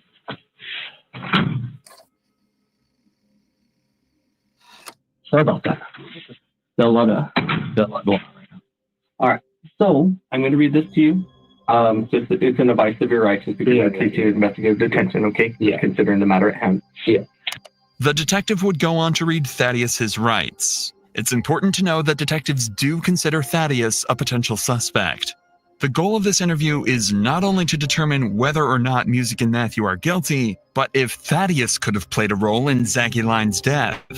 I saw that you were the 911 caller. Yes, but before we get into that, let's start in the morning. So how did the morning start? Well, I don't know if you saw the red van there or not with the dogs in it barking.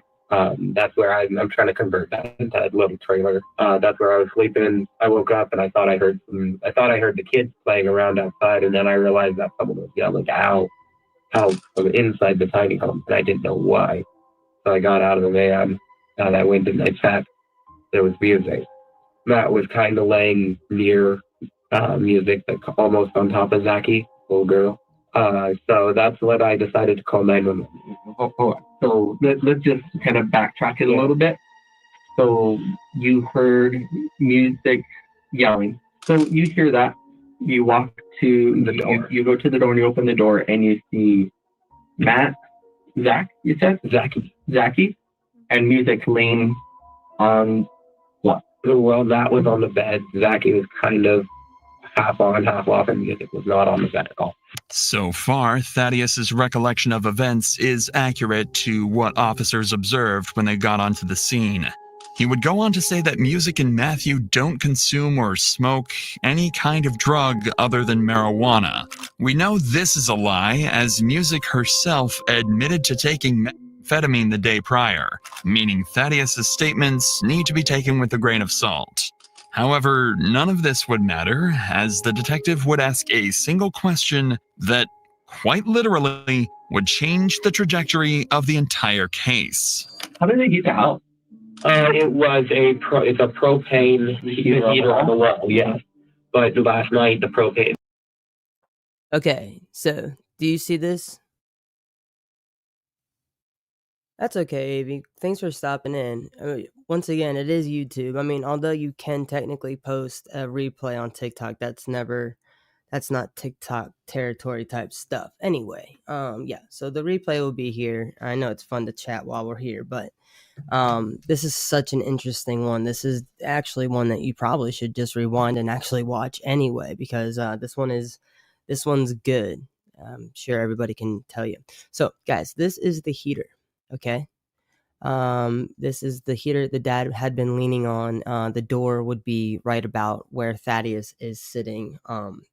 This is, the house is very tiny, as you guys saw. I mean, they're gonna go into, but they're just trying to get the details of the little bit of things that are in the house that aren't just like these Doritos and shit and trash. A few nights ago, the propane ran out, and they had taken it off to go get propane, but never got it to the propane fill. Did they ever start fires in the house? No. They don't start fires in the house. They go and I thought you saw the coals in the bathtub. Yeah. So that was where they went, and they burned wood and brought it in once it was coals and no smoke left. Yeah, because that's what I thought. I saw that and I was like, well, maybe we could be looking at carbon monoxide here too. It was. I don't think it would have been, because last night they might have used the coals to heat it, but it's probably not likely. Despite what Thaddeus claims, this theory makes a lot of sense. If the family used coal to keep the house warm, the fumes could be potentially deadly. Burning coal releases carbon monoxide, a colorless, odorless gas that can cause poisoning. Inhalation of carbon monoxide prevents oxygen from binding to hemoglobin in the blood, leading to oxygen deprivation in tissues and organs. This can cause headache, dizziness, nausea, confusion, and in severe cases, loss of consciousness and death. The exact symptoms of everyone inside the home. If the trailer was fully sealed, meaning no windows or doors were open, then this could certainly have been what killed Zaculine. This is something officers would investigate later on in the night, but for now, this is just a theory, and the detective still needs to try and determine whether or not Thaddeus is lying about Matthew and Music's drug use, or if something even more sinister had taken place. To do this, he decides to relay the significance of this case to Thaddeus by letting him know that Zaculine had passed away. Zachy. Oh. Not know that. Zachy's gone. Dude, imagine how crazy that would be, because, you know, obviously, even if he doesn't know them well, they're obviously friends. I mean, when you're living in conditions like that, a good portion of your time is spent honestly outside on the property, probably around a campfire, or just not there at all. Like, you know, maybe it's just crazy. The kids are probably outside most of the time, and obviously it was cold, so who knows how. I mean, because they're not just hanging out inside. Like, it's not like they're playing their PlayStations, you know. Yeah, this is crazy. Hey, welcome in, DJ. That's why all of this is happening. Yeah. Because we need to figure out how in the heck this even came to be. Yeah. Okay. So I know last time we talked a lot about doing the right thing and this and that. Yeah. I mean, that situation that you're in, definitely a good time to do that, right? Right. I can't even think of a situation where it would be more important to know what's going on than right now. I'm not the kind of cop that likes to get people caught up. That's not why I do this. That's not why I'm here. Right now, seeing her covered up, seeing her afterwards. Like, I'm not lying. Like, it knocked me down. I cried for a good long while. I saw you walking away from the edge and crying. Yeah, I didn't know why. Yeah, it got a lot worse after that. Right now, my job is to do right by Zachy and lie the best I can by understanding what's going on. I mean, and like I said, sometimes things happen. Sometimes people kill other people on purpose. Yeah. Sometimes it's accidental or things go too far. There's a million reasons why something could happen, why something can come to be, right? And sometimes there's little details of things that happen that end up meaning a lot down the road. Like, you could be like, well, I noticed this, or I did see that, or I overheard whatever, or I had this feeling, or something that smelled right and something, right? So sometimes those things can lead to having a greater understanding. So is there anything of that nature regarding anyone that was there at any time that could have led potentially to that? I only ever heard Music and Matt argue, but it was usually when Matt was super tired and stayed up all night gathering wood and stuff. And then the truck would break down or something would go wrong and he did. And of course, it's common for that to happen, but it was never around the kids. They never did anything around the kids, and they loved them so much. Is there anything that stands out to you about what happened that could explain what's going on here? Oh, I mean, what stood out was Zachy's face, how pale it was, or that's what I called it. It seems clear that Thaddeus genuinely doesn't think Music and Matthew had any intentions to hurt their daughter, and if they had taken drugs that night, he wasn't aware of it. The mystery of what happened is still as confusing as ever, and the only possible cause officers could think of was the burning coal. So with this in mind, they would report back to the trailer later that night to investigate this. Now, I don't think that it's necessarily that he's not concerned. I mean, it kind of seems like he's just that kind of guy. I have a couple friends like that. They're quiet. You know, they're fun to hang out with, but they don't really have much to say. They might crack a joke here or there, but they really just kind of hang out. They you know, they're not huge on showing like emotions. They might geek out, but I mean, he doesn't. I think he's in shock as well. There's a lot of different types. And look, I'm just once again, I'm giving him. You know, I'm not one way or the other. I'm giving him the benefit of the doubt. You know, because we want to take it all in. Like we obviously are. You know, we're obviously, you know, keeping an eye on this guy because this is the, you know, they talked to the dad, but this is like really the first, you know, interview that's, you know, more like an interrogation at this point. All right, well, let's see what else is going on, because remember, we still need to talk to Music. Music's been running her mouth the whole time, but you know, possibility. Recording for us. Yep.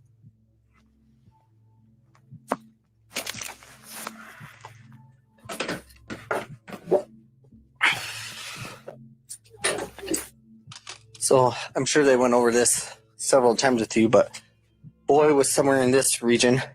Dad was laying here, decedent here, and the mom off to the side.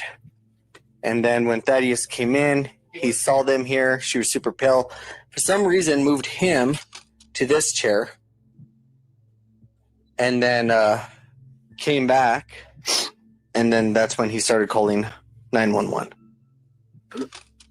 Girl could have gotten sick. I mean, living like this, you know, gets a little bit of a cold or something, then there you go.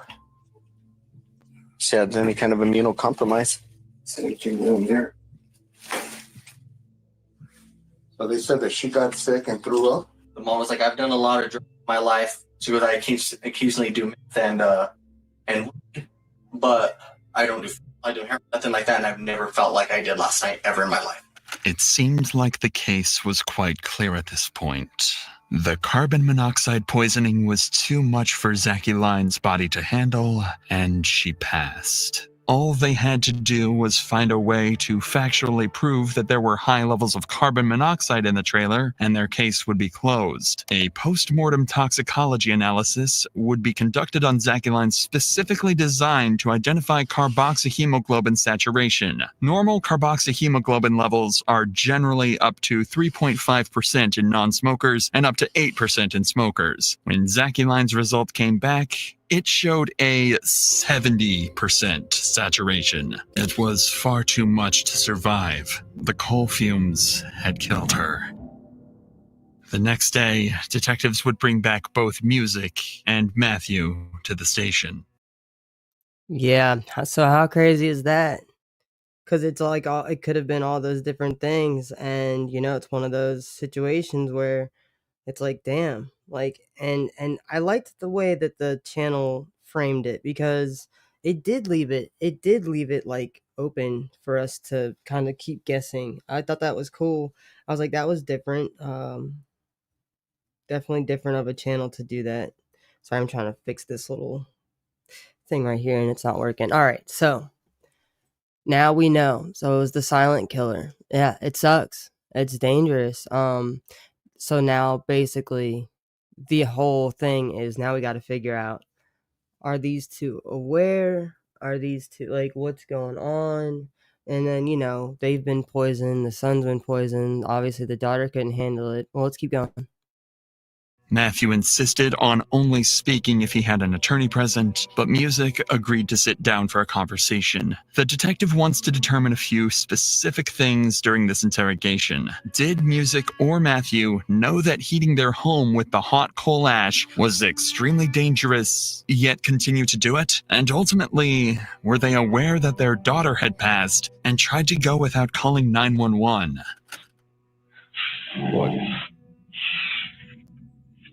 Okay, so like I said, you can invoke this anytime you want, all right? Like the deputy told you, I'm Detective Orozco. You can just call me Randy. That's fine. So my job is to figure out what happened, and you are someone that can give me information that I obviously wasn't there for. Yeah. I'm playing a little bit of catch up. I do smoke weed, but I had not imbibed any. Okay, so just to be clear with you, thank you. I appreciate I do that. not use them regularly. It's just kind of like I wasn't feeling good. Doesn't matter. That's all just excuses. But anyways, I had not used any past like noon 30 at the very latest. Okay. And there was nothing that she could get in the room. The room is extremely messy, and that is true. And we're working on it. We don't have a vehicle right now to even take it to the dump. So it's really hard. It is hard. Crazy hard. And we had a friend that was letting us use their truck. Do dump runs and stuff. Okay, I'm sorry. I do dump runs and stuff. Okay. And yeah, I've done, not recently, but like recently I've just done, and I've done a lot of drugs throughout my life though. My name is music. My parents named me music, you know, that's the life I grew up in. But I've never felt like I did last night. It was unreal. Like I couldn't hold myself up. My daughter and my son couldn't hold themselves up. I had no idea what was going on. I just wanted us to. She is like really hardcore on like letting us know that she's like, I mean, okay, I guess I could see the reason. I mean, this is one, I guess, theory that I have. I guess she thinks if she keeps telling them like, look, although I did do stuff yesterday, it's not really abnormal for me to do stuff like this, but I can tell you that with the stuff that I do, that I've done enough of it to tell you that the way that I felt isn't how I normally feel with all the different times that I've done this, and I've done so many different types of them that I know, like, I have enough basically she's telling him that she knows what the fuck she took, she knows what the fuck things feel like, and she's tried enough shit, and she's just like, bro, whatever the fuck was going on, like, I ain't never felt nothing like that before. And like, without telling him, she's like, I don't know, whatever, let's just keep going. Get some sleep, and I thought that would help. And I don't know what it was. It seems odd that all music feels the need to explain is her chronic drug use, and that she doesn't think it had anything to do with their sickness. The detective would later state that he thought music had known their daughter was dead even prior to the officers arriving at their house, which is why she felt the need to immediately cover her tracks. That was not like anything I've ever experienced. That's extremely weird, right? Yes. Just like that, stuff like that doesn't happen. I don't have any idea what happened, but I want to know what was in my system, and I want to know how it got to my kids' system, because they did not get in. I'm telling you, and an investigation will have to be done, and that is fine with me.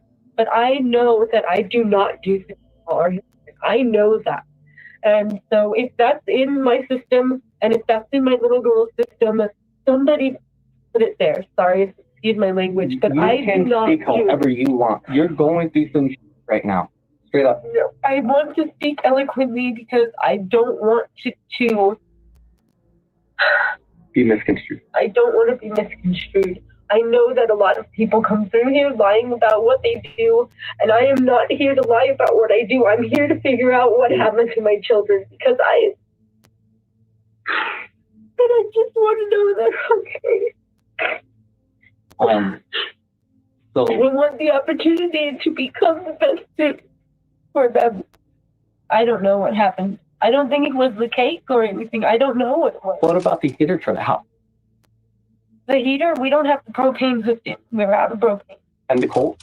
Like if we had the cold or whatever you were burning in there? Yeah, it was cold. They were cold. But we burn them all the way to cold so they don't smoke the place out, and then we vent the window.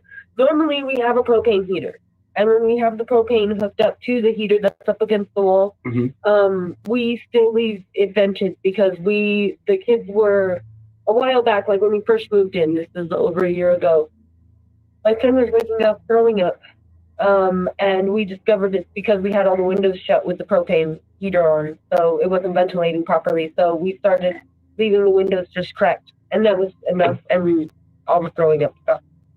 This statement is crucial, as detectives now have verbal confirmation that Music and Matthew were fully aware that the coal was extremely dangerous, even causing their children to be sick. They knew that proper ventilation was necessary. Likely due to hallucinations and delusions caused by amphetamine, they forgot to open their windows, neglectfully sealing their daughter's fate.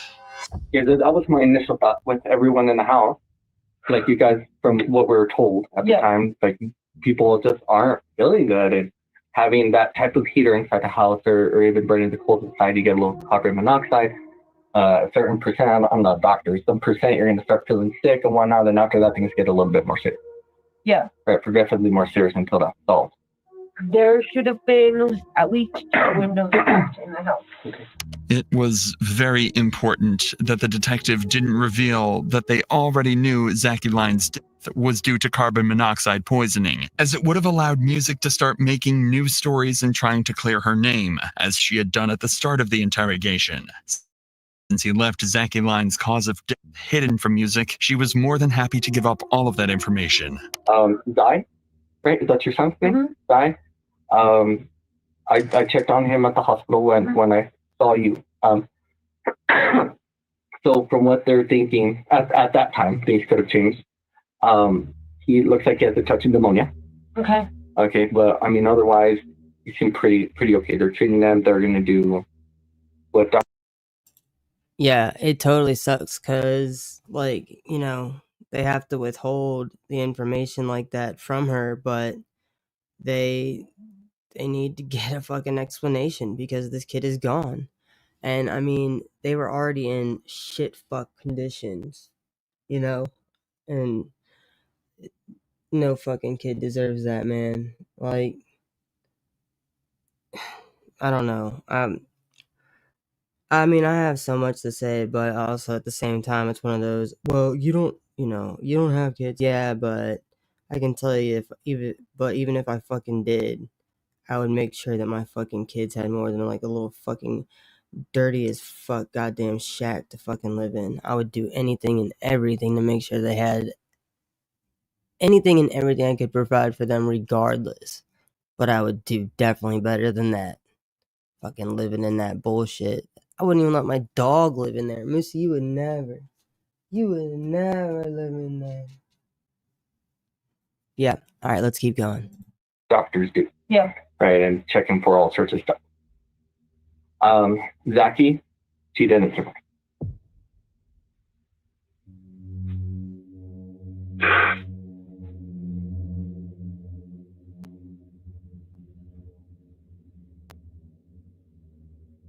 Fine.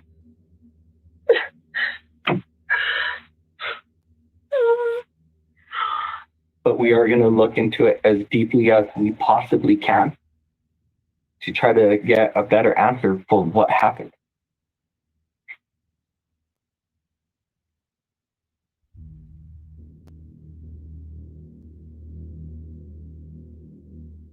The detective would write down his thoughts during this very moment, saying Miss Adami was told about her daughter's passing. She appeared to attempt to be shocked and also cried, but no tears came out. She would stop and stare for brief moments at a time, which could have been initial shock or theatrics. Her emotional response did not appear to be genuine.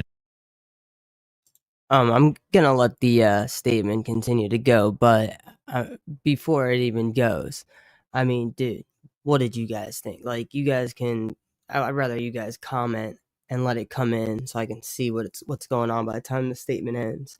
I mean, dude, that was weird. But remember earlier that I believe it was the police officer that was first on scene when he came out and was like talking to his partner, or the other, or not his partner, excuse me, the other guy that showed up.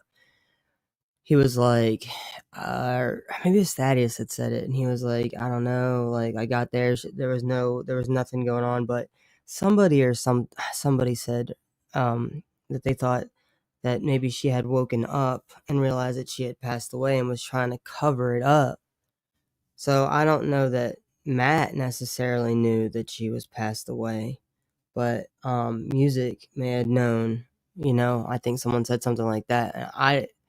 I think that there's a good chance that she probably did too. or like, I don't know, but it just seems strange because unless she was already fucking fucked up, but that doesn't still make sense. Like, I mean, I've never had carbon monoxide poisoning, obviously, but I don't know. It just, I don't know. I don't know. I was gonna say it was like because she took an upper, so she was like talking about how she had done meth at the birthday party. But regardless, I mean, she wasn't like. I mean, who knows how long on a bender or whatever she had been on, but obviously they had all been fucked up because it was affecting the adults' bodies and stuff. And I'm guessing that was I don't know who screamed. He said he thought maybe it was one of the kids playing outside. So I don't know who screamed. I don't even remember if they said. Anyway, let this guy read this. Hey Ren, how's it going? The detective had gotten everything he needed. For the rest of the interrogation, Music would recount how she couldn't move when she woke up and everything that had happened the previous day. They would roam free for over 2 months following the death, but would finally be arrested after a case was built up, showing the two's extensive past of child neglect, including poor living conditions, and a lack of supervision. Matthew would be charged with intentional abuse of a child resulting in death and abandonment of a child. Music was charged with intentional abuse of a child resulting in death and child abuse in the first offense. As of December 2024, their trial is still ongoing. If found guilty, the two will likely be facing life in prison. Cool. So that is another one that we can watch. Or yeah, we'll keep an eye on. I don't. That one didn't provide the information, but I can look the information up. There was this other guy though. Man. Um. It is definitely once again, I mean, obviously I like to get into all the things. Definitely it's in the child log. But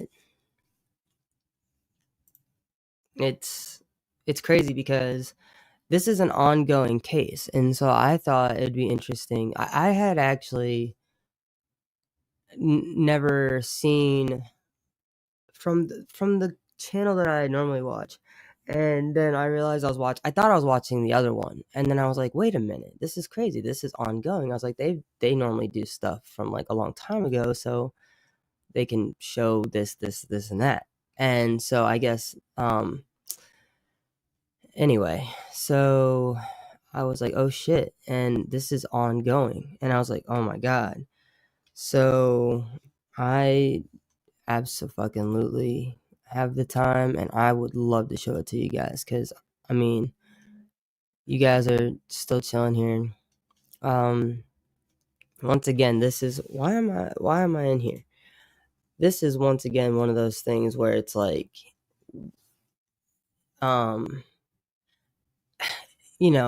it's kind of like, I don't even know what you'd call it.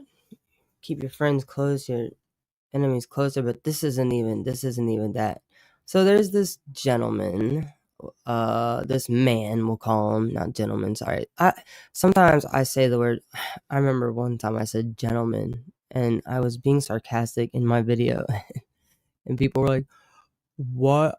I mean, I like your video, but I don't know why you would call serial killers gentlemen. And I was like, well, I mean, if you listen to the whole sentence, or if you listen to maybe even just 2 minutes prior to me talking before that line, I probably was being sarcastic as I'm sarcastically answering this. I don't typically answer anything like negative, but I couldn't resist that time because it was just the sarcasm. Anyway, let me look at the comments and see what's going on. When did this happen? When did the thing that we just watched happen? I can't remember. But oh yeah. But this happens, what we're about to watch happened in June. No. It happened. Well, the date of the arrest date, the booking date, I believe, is July 31st. All right. What's up, dude? Sorry. I don't know why it's not popping up on my thing.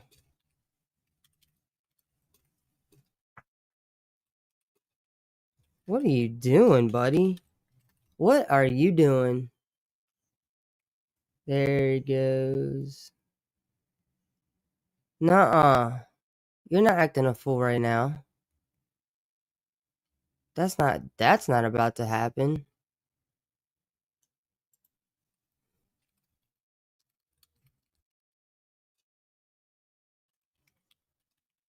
What? Sorry, I'm trying to find this.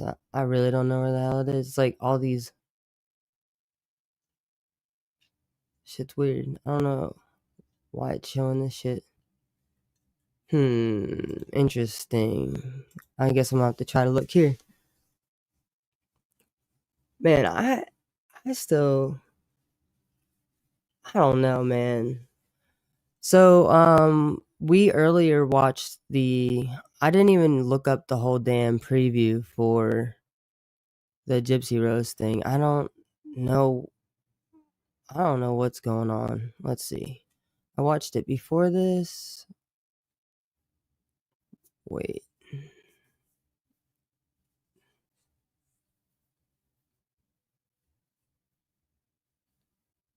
See,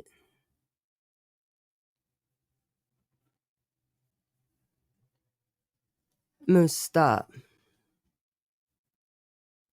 This is the thing that's crazy. I watch all different types of stuff in between. All right, let's see. I watched that shit with you guys. So where the hell is it? Oh my god. Let's see here. And I can't even remember. Maybe I liked it. See, that's the thing. Like, sometimes I like shit and sometimes I don't.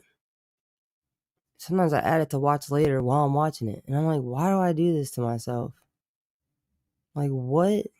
Why would I do that? See, and then this right here, this is the Gypsy interview.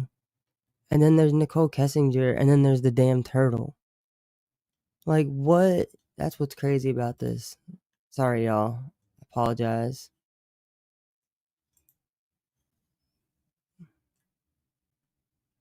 Like, sometimes I swear I got myself situated. No, that's not that dude. It's crazy, because I'm just trying to find... let me just see. Maybe I needed to look at it like this.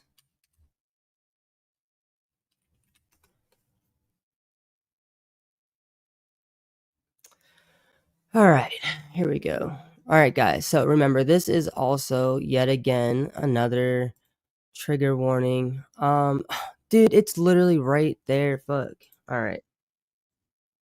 Okay, so, look, this is in, Washington, Washington in United States. Not Washington, not DC, just like Washington. So, yeah. So he's over there doing that on that's the west coast of US. Okay, so yeah, this guy is a councilman, okay? You will see his hat and you will see all the things and you'll be like, what the fuck? And I really can't make this shit up, and this really is this. Everybody, thank you so much for being here. I really appreciate it. I'm glad you guys are still here. Like I said, we will do chit chat a little bit here and there about Gypsy stuff. But as we are moving on from Gypsy, as you guys know, we do all different types of stuff here. So I really appreciate you guys diving with me into all these different rabbit holes. So I wanted to start getting into different things that have to do with crimes against children, because I'm going to get into Hollyweird. But regardless, I don't need it to all be focused on celebrities themselves. But because of these rings being connected, it's crazy how it falls down and trickles all the way down. But anyway, so I'm just showing you guys all the different things. No. Welcome back. No. This is the councilman. So these are a few of the things that I've been watching and looking into and stuff. So this is ongoing right now. So I just want to say that literally I'm gonna let you guys watch this, but this is ongoing. I'm just gonna say that, and then we'll get into all the rest of it. But this is something that I would like to follow, see if there's anything that there's any updates, and then we'll watch if we're able to. We will watch whatever we're able to watch when it goes to court and stuff. Oh my god, I should totally share it with you guys. If I did that, you guys would probably be like, "This is cool. You're actually sharing with us what you got going on." But this is it. And literally, yes, his hat says, "Make pedophiles afraid again." So, yeah. All right. Make pedophiles afraid again. I love it.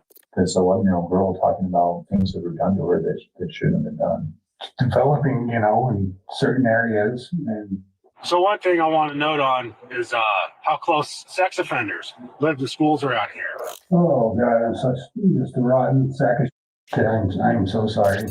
In Aberdeen, Washington, a city councilman known for his tough-on-crime stance and commitment to ridding the streets of dangerous criminals shocks the public when he's accused of committing an unthinkable and heinous crime. So really, is there truth to what we're saying? The following footage has never been seen before. Please note that this report is based on police records, and all persons charged with a crime are presumed innocent unless and until proven guilty in a court of law. 39-year-old Riley Carter began his campaign for city council in early 2023, promising an aggressive approach to cleaning up the city of Aberdeen. In January of 2024, he began serving as an elected official. However, on July 30th, 2024, a jaw-dropping accusation by his stepdaughter sends police on a search to arrest him, sending shockwaves through the community. Walk in. Just you're aware. All right, so this is once again one of those trigger warning things. Yeah, I can only imagine. Yeah, this is definitely wild. But once again, this is a perfect example. You guys, I have this crazy idea, and I actually came up with this idea when my uncle and I were having a conversation. He was like, you know how they have the maps for all the different types of things? Like, you can go on the Google Maps and you can, like, just look around. Because we were talking about how, like, there's different spots you, like, look up, or, you can find all different types of crazy things, like, on when you're searching around Google Maps. Whatever. So, talking about Alaska, and I was showing him a couple of the bodies that are on there. Whatever. Okay. We started talking about how there's maps for missing cars, like cars that have GPS, but or like a missing person, but they own a car or something like that. So they and their car went missing. So if there's missing person, then there's missing person with a vehicle. Okay. There's also sex offenders, and then that's when I was like, oh shit, because what? And then he was like, you know what, he's like, you know what you could do? Because I was explaining to him that I had started a YouTube video. This was months ago. And he was like, well, what if you were to start, and he's like, what if you looked up the places? And I was like, oh yeah, that'd be crazy. I was like, then I took it to the next level, and I was like, what if I not only maybe showed the place, but if I'm near it or something? What if I was able to take a picture or selfie in front of it and be like, don't fucking come over here? But I'm also not cool with the whole docs thing. But at the same time, you're a fucking sex offender. That's maybe look to see if it's ones that are specific, maybe specific tiers where it's dude, this is definitely red flag. This is definitely a PD file situation. I don't know. All right. Anyway, so let's keep going with this because that has nothing to do with the crazy little weird quirky things I want to do that I think would be funny. It's just a matter of showing them to you guys. Everything we have is audio video recorded. We got these fancy body cameras now. After police locate him walking alone down a residential street, he's led in handcuffs into a small interrogation room by a detective who's determined to find out if there's any truth to the horrifying claims. Shockingly, it was his own wife, Maya, who initially confronted him about the disturbing truth his stepdaughter revealed. I started freaking out on him, like, how could you? What the fuck is wrong with you? Kind of a thing. And he was just really calm and said, no, I didn't do this. And I hung up, and then he just took off. I guess he just left. Did he say anything to you about it? He just said that he didn't do it. He swears up and down he didn't do it. Due to his status as a city councilman, the Aberdeen Police Department requested the investigation to be handled by the Grays Harbor Sheriff's Office in an effort to avoid a conflict of interest. After reading his Miranda rights, the interrogation begins, but Riley has yet to realize the source of the allegations. Riley explains he had a typical morning, but everything changed when Maya arrived home. And then I heard the front door open and shut. And so I come out and I have this, and she got by the hand, and then she's walking out the door, and I asked, well, what's going on? When Maya left with no response, he called her cell phone for an explanation. She accused him of committing an unthinkable act and hung up the phone. However, as Maya explains, their conversation continued over Facebook Messenger. When she realized she had no tangible evidence of his crimes, she decided to take a risk. And I bluffed and said, I have you on camera, just seeing if that would incite anything out of him. And he just stopped responding to me at that point. As Riley explains, Maya's anger over the situation was visceral, and he was left with a chilling command. I go down to the basement, and she told me. So I did set up the rope. I thought about it. I really did. Because I'm done, man. I'm done. I am just done. I'm maxed out. I am maxed out. Everything that we have gone through in life, everything, and now this. And it doesn't matter because being on city council, everybody knows now. That's over now. And we were right there, man. Everybody was amped up. We were going to change some things in Aberdeen, and now. I mean, so look, they are from a different county because, you know, they didn't want, which totally makes sense. Totally. It's for more so for them. Yeah, that would be kind of cool. Or like, I could get like a map or something. That'd be cool. And then like fucking, I'm like extra, but like blindfold and like fucking throw dart at it and then just pick like random places there or something. I don't know. That's extra right now. I don't think I want to do all that. But fucking rolling dice though, that'd be cool. I don't know how I would set that up, but that would be cool. And then just green screen the fucking shit. Just pick like 5 to 10 different places. Be like, don't go there, don't go there. This is by here, here, here, here, and here. And like see like how many of them are close to like the schools in that area. Or something like that. I don't know. Anyway.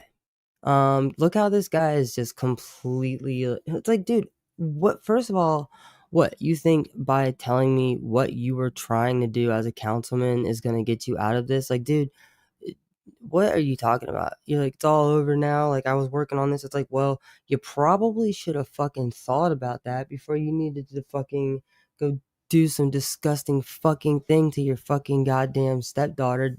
Not even just stepdaughter, dude. Just like, I mean, it is his stepdaughter, but just like daughter in general, like a kid. Who the fuck? You disgusting motherfucker. Like, nothing, it doesn't make it any better or any worse, no matter who the fuck it is. Regardless, at the end of the day, you're disgusting. Piece of fucking shit. How that's going.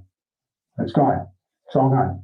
June 24th, just 1 month prior, Riley posted a video to his Facebook page in an attempt to shed a light on criminal activity in his neighborhood.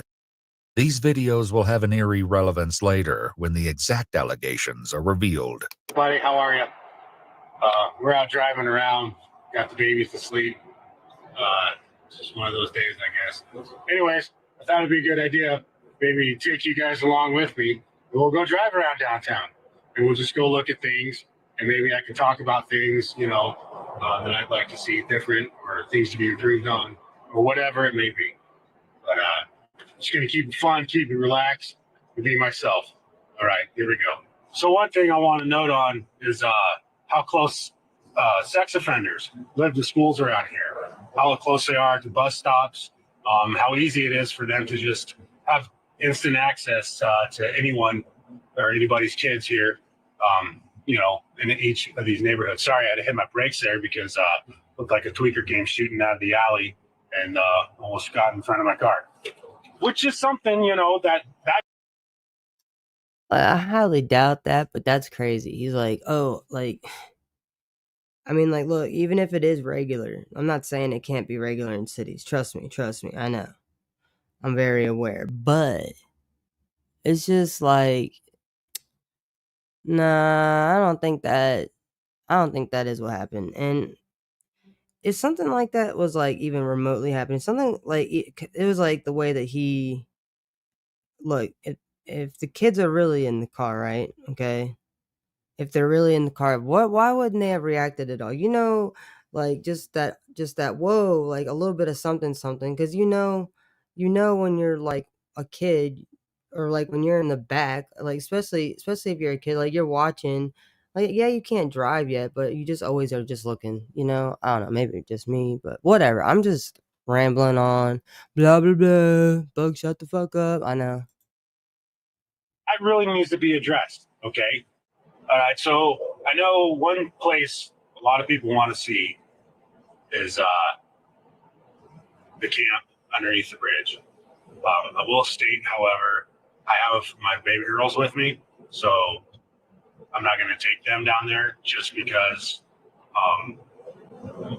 people know who I am around here. And the last thing I would want is a rock to fly through my window and hit one of my daughters, because the way this state works, I could see me going to prison because somebody hit my daughter with a rock and I beat that person to death. I mean, that's just, come on. Wouldn't you do that for your own kids?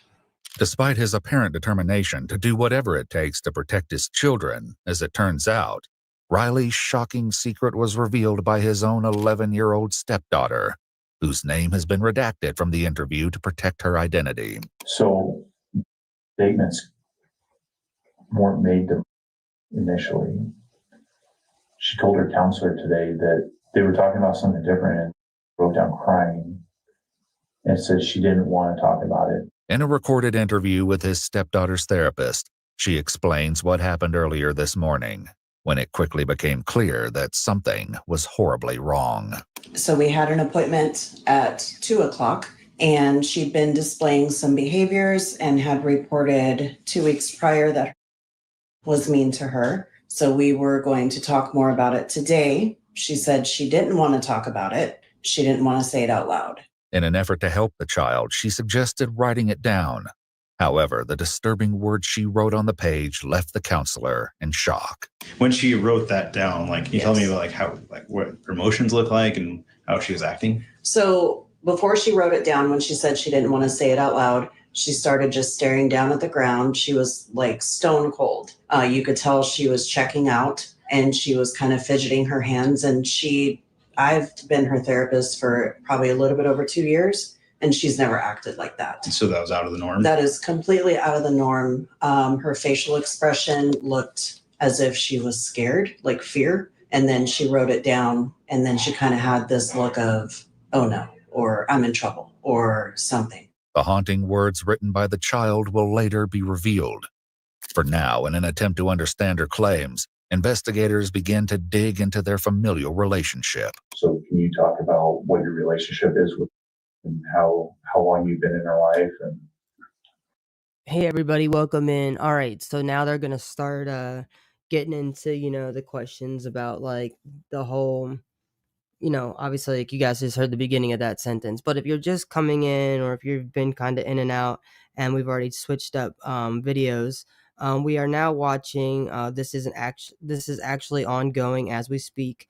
Obviously this man is in some deep shit. He is he was a councilman for Aberdeen in Washington State, in the United States. He basically, his whole thing, like literally, like part of his whole thing was about pedophiles and all this kind of shit. And so we've just been revealed that his stepdaughter said that shit's been going down with him. Yeah, so that's where we're at, and that's what we're watching now. Yeah, just watching all the different things, and maybe I'll play a song for you guys at the end of this. It'll depend. Just kind of waiting, but anyway, we still have plenty of this to watch, and we're gonna get through the rest of this, and then I'm gonna get out of here. But we still have at least 30 minutes, so let's do this. Since she was 4, I think she's a great kid. She's I don't know how to explain it. Always just outgoing, but kind of keeps to herself. Good kid. And so Yeah. was that a hard role to step into with her being that young, or Yes and no. I always kept in the back of my head that there's going to be a time when she gets to know her real dad. And so that's a line that needs to be respected. And that's not me to try to take that place. Just stay available, That's about the best I could do. okay? How close would you guys be as far as being her? You guys I always thought distant, or we were like close, not like super close, just like I'd say she felt comfortable to always like throw fits in front of me. Ask for like things for her birthday or Christmas, or complain, or tell me about her favorite color or food or something. what kind of activities would you guys do together? Oh, I would say much besides. That's weird to say, like, well, are you guys like close or whatever? Well, I mean, she like asked me for things for her birthday and like Christmas. And I mean, like, she like complains, so I guess she's comfortable enough to like come to me for like things like that. So it's like weird. He's describing his closeness with her by her being ungrateful, essentially. Like, he's bothered by the fact that she's always asking or complaining for something, essentially trying to justify his, what we are soon to find out exactly what exactly she revealed to her therapist. But listen to how he's gaslighting her by proxy. I mean, like, she's not even there, and he's trying to gaslight them, but also gaslight her story.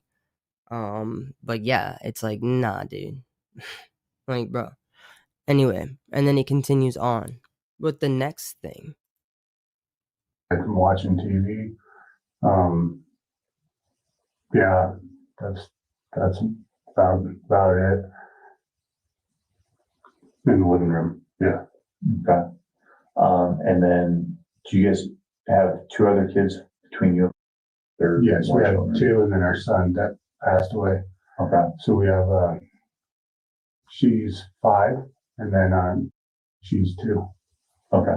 And do you feel like you have a similar relationship with all 3 kids, or do you feel like you're closer with your 2 biological kids? It's a different kind of relationship, I'd say, with my stepkids. Riley's videos reveal a pattern in which he often describes a willingness to do anything to protect his children from local crime. However, the harrowing words of his stepdaughter may suggest that the dangers were much closer to home than anyone realized. Oh God, I'm just a rotten sack of shit. The 2 daughters. You never know love until you have. Alright, guys, I know I've said this before, and once again, regardless, I have to stop it every little while because we don't want to get copyright stuff. I also wanted to throw this and slap this up on the screen at least one time since we are watching this, and I do love Explore With Us. They're a great channel. If you guys don't already watch them, do go give them a follow, or at least give them a like when you watch their videos. They are awesome. They get their hands on some pretty awesome stuff. I mean, these are the kind of true crime people that I'm into. I'm into these people that quite literally could give two shits. They're putting these documentaries and these interrogations and they're putting these things out and they're going on with their lives, you know? And that's where I'm at. Like, I'm trying to get, not trying to get, I have my musician and YouTube brain is on absolute fucking forward, and that's what I'm fucking doing. And I've been doing that, and dude, like, this shit that I've been finding for you guys is crazy. And I'm just glad as shit that you guys are here with me watching this. And I just want to just once again say thanks for you guys being here. Seriously, you guys are awesome. Let's keep watching this. I mean, this just literally gets crazier. I cannot. Also, Ren, thanks again for my awesome super chat. Fucking awesome. Oh, just keep watching. Okay, you know what? You know what? Actually, let me answer that. Kai says, how did the mom marry someone like this? Dude, she actually does end up speaking. She does some speaking. So yeah. I'll let her answer her own thing. I'm gonna let this run for a few. I gotta stop it, ask you guys, but continue to talk in the chat. I would love to know y'all's thoughts and opinions, and I'll start putting the questions, chats, answers, things up on the screen. That's the one thing that keeps you going. You never know pain until you hold your own dead kid. That really messes you up, too. Yet it was the bone-chilling note written by the 11-year-old girl that truly left her therapist in shock and her mother, Maya, enraged. So she wrote it down, and what she wrote was, "He touches me and makes me uncomfortable." In April 2024, just 4 months prior to his arrest, Riley began a crowdfunding campaign to launch a nonprofit aimed at catching online predators and deterring them from engaging in harmful acts against children. Hey, what up, everybody? A little bit of story time. So I live in an incredibly liberal state, Washington, yeah. And every time I wear this hat out in public, you know, people always give me those looks of, ooh, it's a MAGA hat. Ooh, it's so bad. He hates everyone. But then they read it, and usually they have a pretty good laugh, you know, in support of it. Then again, you still do get those people that are offended by it, but, you know, imagine that in a blue state. Ha! You know, ooh, they have rights too. No, they don't. The victim does, but they shouldn't have any. So pretty cool hat, make pedophiles afraid again.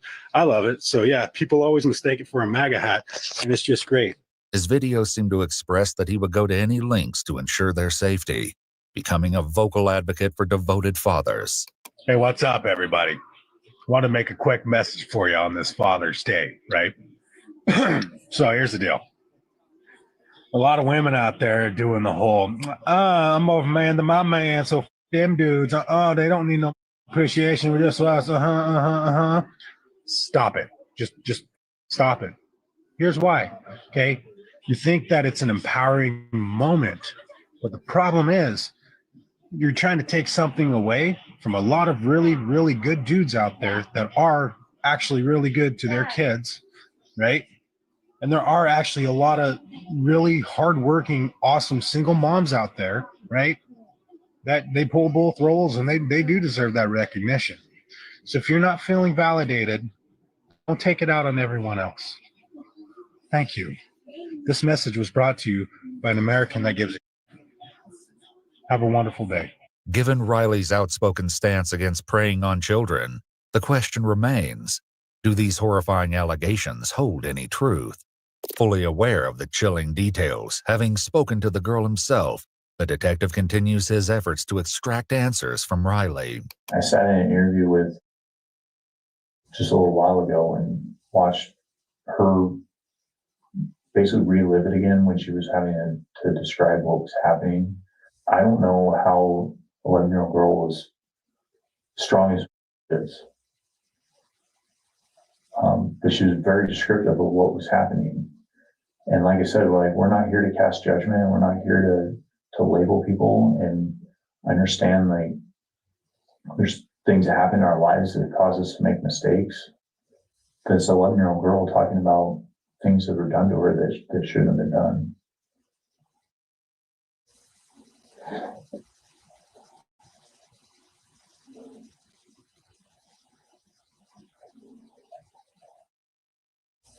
She was talking about being told that keep it a secret and not tell anybody.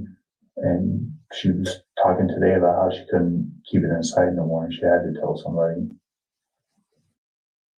So Riley, is there truth to what we're saying?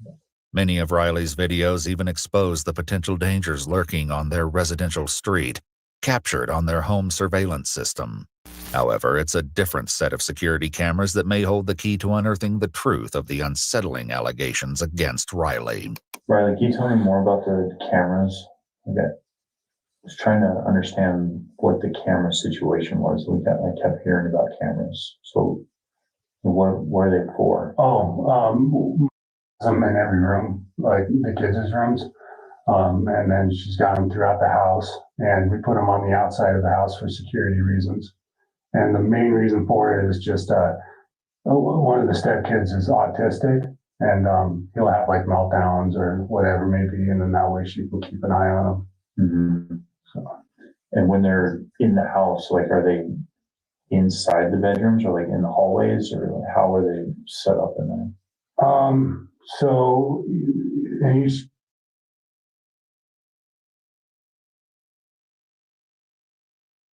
Now, no judgment or anything like that, but do you guys, what do you guys, how do you guys feel about the cameras? It will get brought up, but so there's, they said that he said that there's an autistic child or multiple, because I swear, well, it doesn't matter. There's at least one. But how do you guys feel about cameras? How do you feel about them on the outside? How do you feel about them on the inside? How do you feel about them, in open areas, in homes? Do you think that they should be running when the family's home, or do you think they should only not run, like, maybe if you have like a babysitter over or something? Like, what do you guys feel? Like, obviously, I'm not talking about like an infant, or like if you allow, like, maybe like your younger kids to play, like they have a playroom and it's, maybe it's not right next to you, and you're like, all right, well, put the little video joint in there or a camera and just be like, let them play. I trust them to allow them to play in their own space, but I still would like to watch them at the same time. Like, I just want to know your guys' thoughts. We'll continue watching, but let me know your thoughts and we'll continue to go. kids' room. They have a camera like inside the room, and then in the hallway or like the entryway, there's one on this wall here. Okay. Do you have access to view those cameras, or is that just? According to Maya, however, an alarming discrepancy was uncovered when she reviewed the footage. My daughter told me that he was unplugging all of our cameras that led to her room. I went and I checked the cameras on my phone, and the time frames that she told me he's been unplugging the cameras, there are no footage. And I've noticed that they've been unplugged or whatever. I thought it was her. The plug to that camera is at the very top, of, like almost touching the ceiling. So it's not something that she can reach unless she pushes her chair up there, which would be caught on camera if she did that. It looked like this is 7:30 is when the earliest recording is this morning. That's unusual. Mm-hmm. And then I went back and checked all the cameras that are upstairs that face her door, and every single one of them most days is after 7:30 a.m. is when they all start recording. Then every other camera's on around the house? Yes. They're not off. Only the ones leading to her room and in her room were off? Correct. With only the child's claims, the detectives must work to get a confession from Riley himself. The officer urges him to admit to the horrifying act, telling him their only goal is to get to the bottom of the truth. However, Riley hesitates as he grapples with what to do next. Yes. Yes, be a goddamn man, Riley. Be a man for once in your miserable existence. No turning back. We're already at the. Yeah, there we go.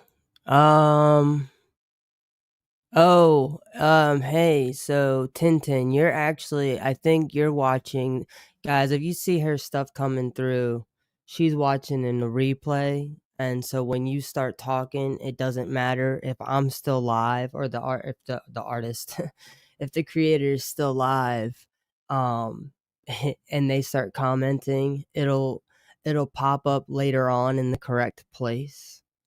But because she's starting it, it will be a little confusing. But see how she said hasn't eaten in 48 hours? That was about the son that hadn't eaten since the Friday. Yeah, no, you're good, Tintin. I'm just letting you know. You're good because I know exactly what you're talking about, and I've already watched it enough times to know. So you can continue to comment, and I can talk and answer with you, and I'll just let them continue to talk and do their thing too, since I don't have a panel anyway. Because nobody ever wants to come up. Everybody wants to talk to me, but no one wants to talk with me. It's crazy. None of my friends like me anymore. They're always like, "Bug, come and hang out with us," but then when I go live, everyone's like, "No." That's fine. Whatever. We're here. I don't know why I say it like that. There are things that I did do. As the interrogation continues, the investigator urges Riley to confess. However, getting a straight answer from him will be no easy task. When you woke up today, this was the last place you'd expect to be. But it's what we do moving forward from here is what's going to affect a lot of lives. And there, like I said, there's ways to get through this. There's programs that can be offered through the court. There's things that can be offered that help you deal with the demons and all the things that you've been dealing with, the stress. There's ways to get through what happened and to help everybody move on from it. But it starts right here by being truthful, and it starts right now. It's saying that you f***ed up, because I believe what you said.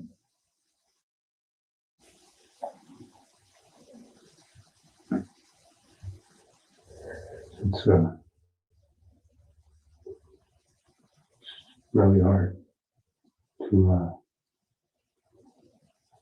accept things for what they are. There's certain things in life you don't. Guys, I know that he's talking real slow and stuff, but if you pay attention and to listen to what he's listening to, Moose, lay the fuck down, dude. Why you gotta be like that? Huh? You just gotta let everybody know that you're awake? Okay. Alright. Anyway, so Moose says hi, guys. But what he's saying, it's just like, bro, what the fuck? Like, it's like it's like he's trying to use his position in power to get himself, I don't know, less of time, but that has, this is an important part of, this is an important part of every case and stuff. The interrogations, the interviews, they're of course important, of course, but trying to explain yourself to them to lessen your time, this isn't who you need to be singing that song to. Welcome in, everybody. Welcome in. Recover from. I want to tell you guys, I do. I'm trying. I got all night, Riley. And you guys got families. That's important.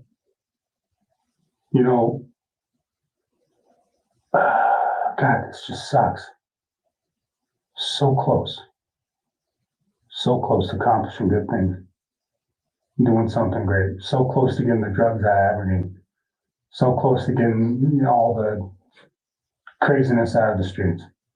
So many people believe in me. And now it's over. It's gone.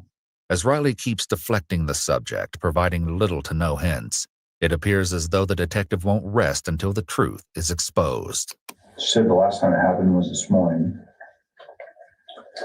And she talked about how her camera gets unplugged before you come in the room, and she just pretends to sleep. But she said that it wouldn't matter if she was sleeping or awake. It would happen anyway. And so right now we're collecting, she's up at the hospital and collecting DNA samples. And this is an opportunity where I'm offering you a chance to explain what happened and if a mistake was made. And it's time to be truthful and take ownership of the mistake and not let it catch up to you down the road being proven by DNA, because we get touch DNA off of things all the time. Is the sweat glands in your fingers contain DNA. I did go out to her room this morning. I didn't touch her. I did not touch her.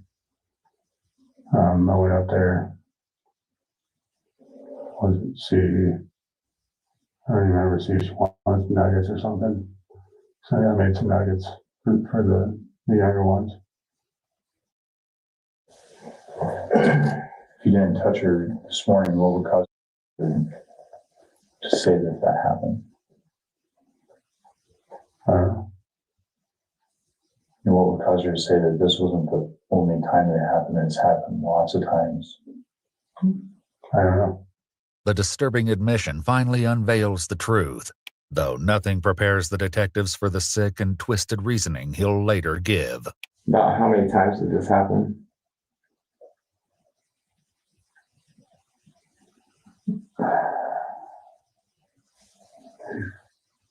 Five times maybe. Just real fast. I don't know, just a weird impulse tick. Over how long a period of time? I'd say a year. During those 5 times, would you unplug the camera when you went into her bedroom? No. No, it would, she would already have it unplugged. Like she would. Now it's crazy right there that he is trying to switch that over and be like, oh, yeah, it's so messed up that he would try to do that.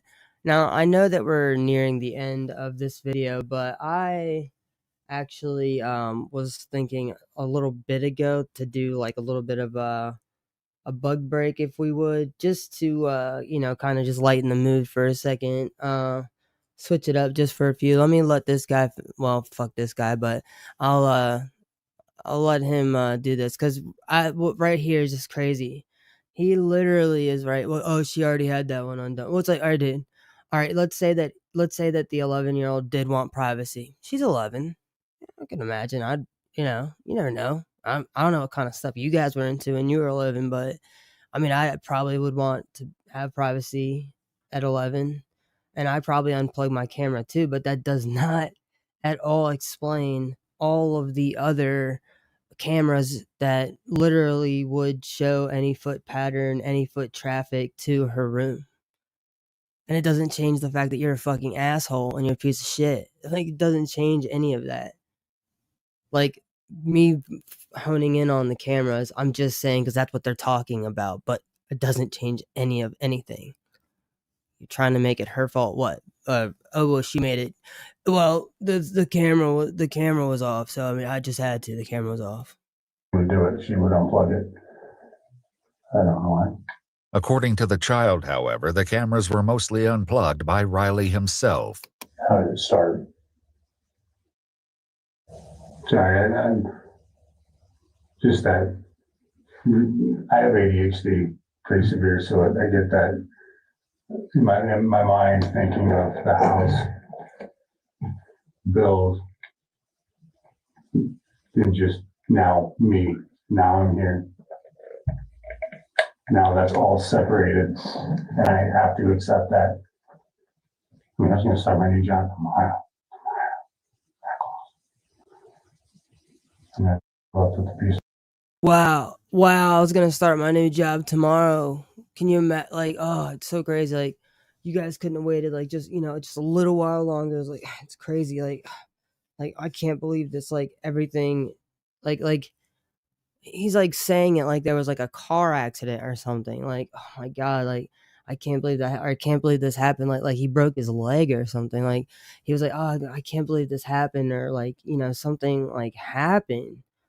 Dude, like, yeah, something happened. Something happened to her because of you. You fucking gross fucking piece of shit. Like, he's acting like something happened to him. Like, no, dude, you happened to somebody, and now you like really fucked this family up.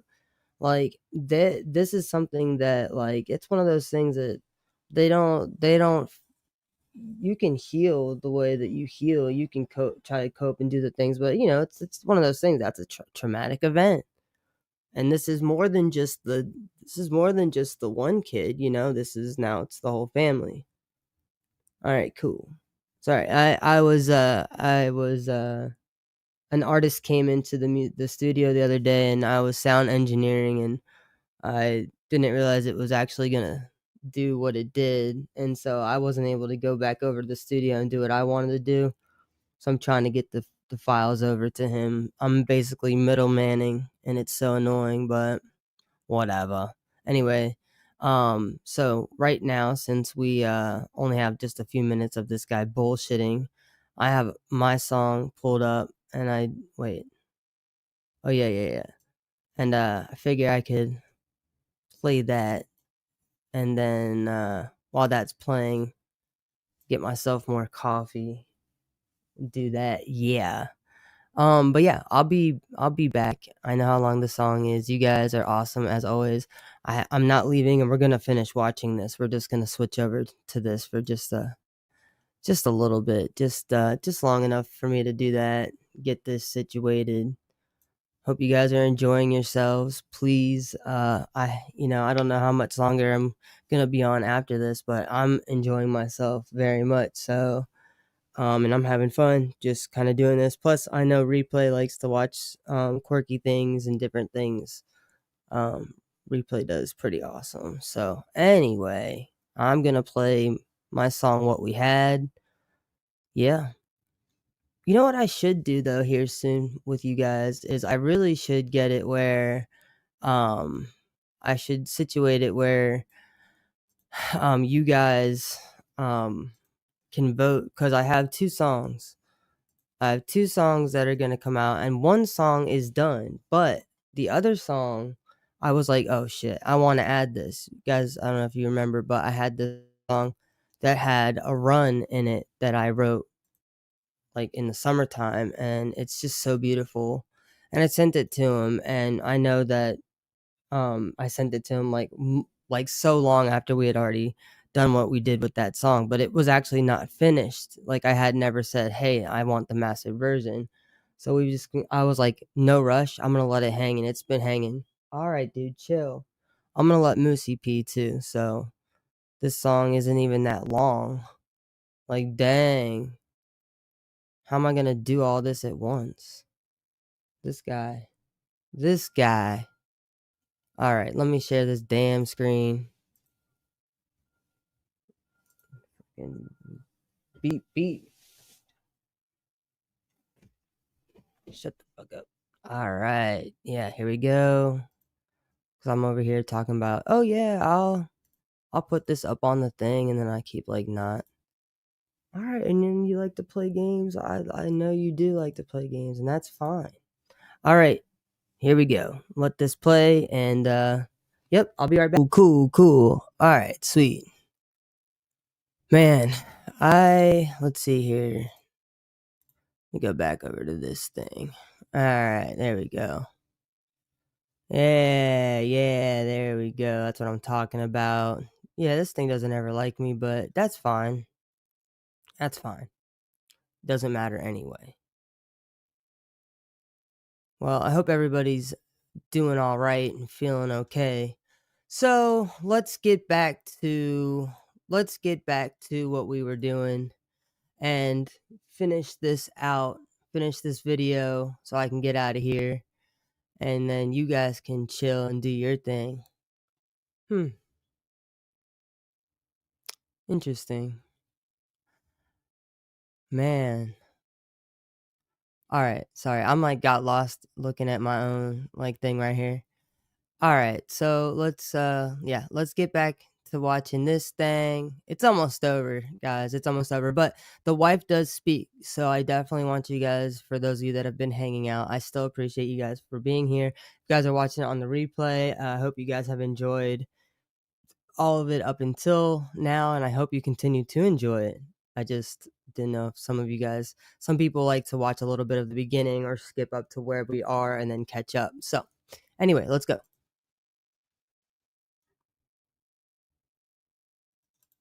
Car. Can never get the SUV fixed. Needs a new engine. Now I gotta worry about her. How's she gonna make it? How's she gonna do things? And we'll also be concerned about sleeping at night and wake up in the morning to Riley coming in her bedroom. Doesn't have to worry about that. Before confronting Riley with the crucial question of why he would harm his own stepdaughter, he poses a different question. His answer, however, further exposes how little Riley appears to understand the gravity of the situation. You ever talk to her about it? No. Yeah. Actually, I apologized to her once, twice. When it happened or just randomly? When it happened. Damn, I can't even get through this shit because this guy is such a piece of shit. I mean, I apologized to her once, twice. What the fuck? All right, 10. We'll see you later. Much love to everybody that is leaving. Much love to everybody coming on in. All opinions are welcome as long as there is no hate. You guys are awesome. Thanks for being here. And if you guys are watching on the replay, welcome, welcome, welcome. And let's keep going. Tell me about one of the times that you apologized. What happened? I don't know how to explain it. I told her.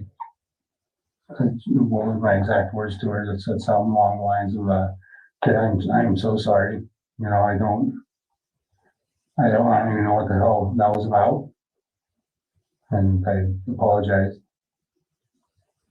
And that was about it. She didn't really, think anything of it. But God, what the? Was she awake that time when you apologized? Because obviously, yeah. That how the conversation come up. It was silent and good vibe in the air. Wasn't nothing weird or anything. Then he just said, "Hey, I did that. I'm really sorry." So I don't know.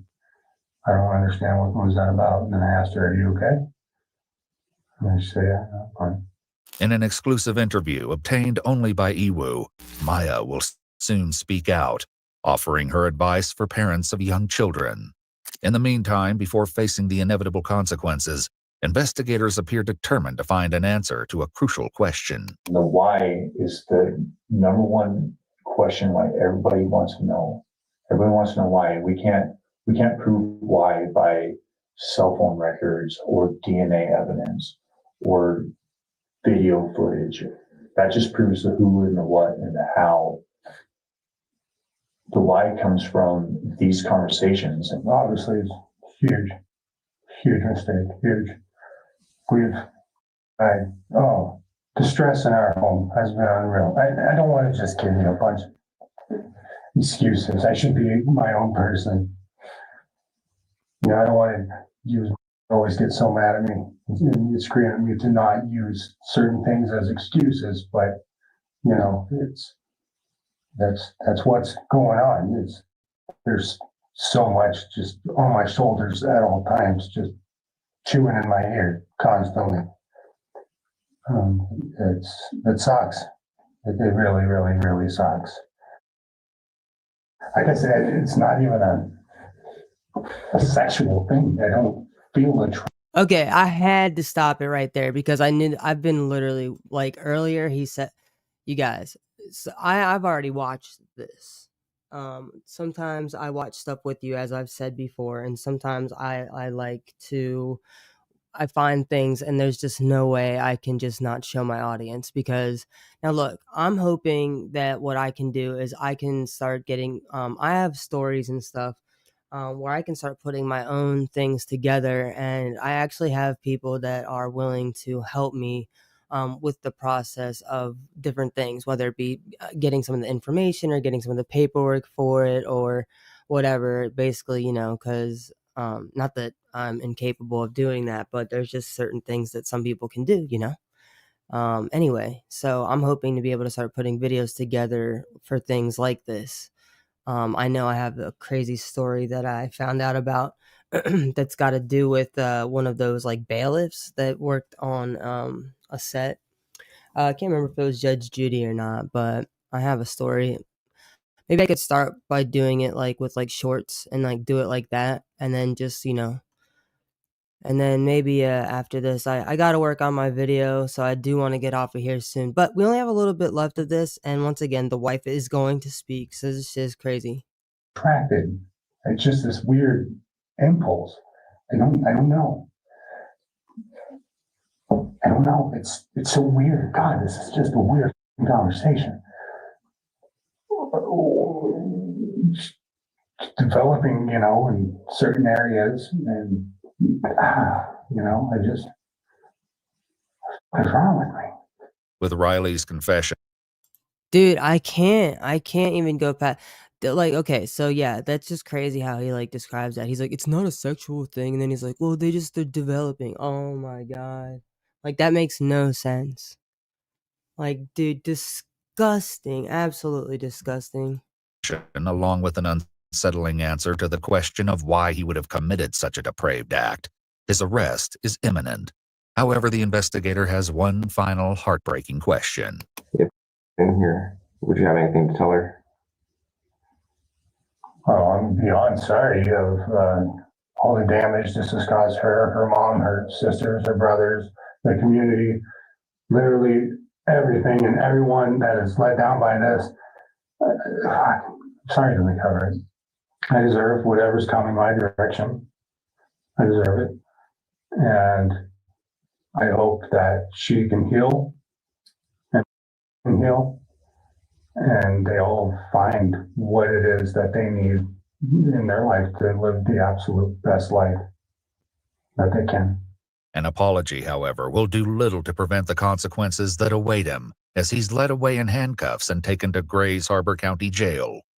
In the meantime, Riley's wife Maya shares red flags she noticed after his arrest and offers advice for parents, hoping to prevent the same terrifying fate from happening to others. He did not get along with my boys because my boys are on the spectrum and they clashed a lot. They're teenage boys. And so I didn't think anything of that until everything came out. It wasn't a red flag in the moment as it was happening. But then after this all came out, that's what was actually happening. It's like, oh, crap. Background checks mean nothing. For women that are dating right now, background checks mean nothing because he had nothing. He was squeaky clean. And I had 4 children when I first met him. I didn't really see any red flags at first. Nothing really happened to a severity that I should have been paying attention to it until we bought our house together. And then I was 100% reliant on him. I had quit my job. I helped him get sober so that he can go back and get to work and everything. And no woman should ever put herself out for a man. Just even though you think you love him and you think it won't be him, it probably will be. After Riley's arrest, Maya explains that the public response to their situation has led her to becoming a target of unexpected scrutiny, with many people questioning why she has cameras in her children's room in the first place. I do have disabled children that require severe supervision, and they've been in home care and all these sorts of different cares. And I was advised by professionals to have these cameras. 39-year-old Riley Tyrell Carter was officially charged with multiple counts of first-degree rape of a child and first-degree child molestation. While in jail, Riley is swabbed for DNA, which will later be compared to the assault kit performed on the 11-year-old girl. His bail was set at $150,000. On August 2, 2024, a press release from the city of Aberdeen announced his resignation from his city council position. Though the case is still ongoing, Maya was able to inform Iwu that a trial is currently set to begin on March 11, 2025. All right, y'all. So we will most definitely be following this and doing all the things. So March 11th, which sucks because 3/11 day, man, I love 3/11 and 3/11 day. And then the day before that is Mario. March 10th is Mario Day. Anyway, so you guys, it's been pretty awesome hanging out with you guys today. Got to ramble on and you guys were here to enjoy it. Got to play a song for you guys. Last time I logged off of here, I actually became aware of thinking that I may have figured out why the sound wasn't working. And so I actually wanted to see, since there are at least a few of you in here, I wanted to know if you guys could tell me if or if not you guys can hear the drums. Like, I really don't know. I really don't know. But just give me a second.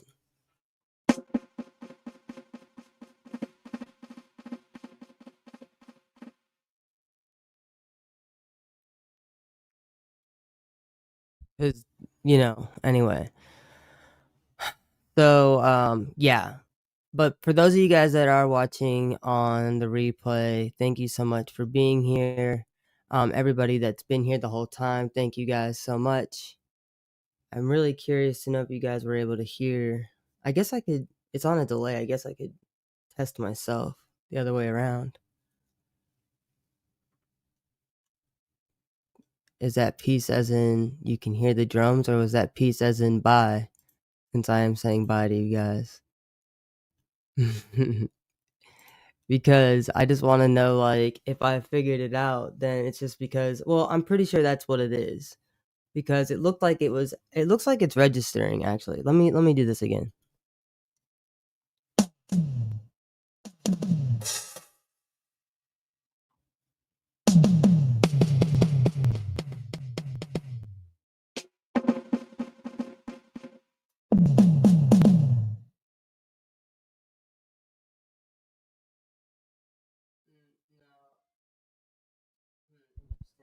I don't know. Maybe it's just because they're low. Like, it could just be a volume situation where if I needed to turn the volume up, maybe because it's set like that for my voice. Yeah, that's just because the way I have it going through. I don't trust it to do the way or do what I need to do for it right now. Anyway, I'll continue to figure out what the fuck and why the fuck they are not coming through. Like I said, I have the pads on, so it really probably just is the fact that it can just come up a lot higher, and it's just I'm not allowing it to, just because for whatever reason my vocal comes through, probably because I got it's set differently. Let's see. How could I make that work?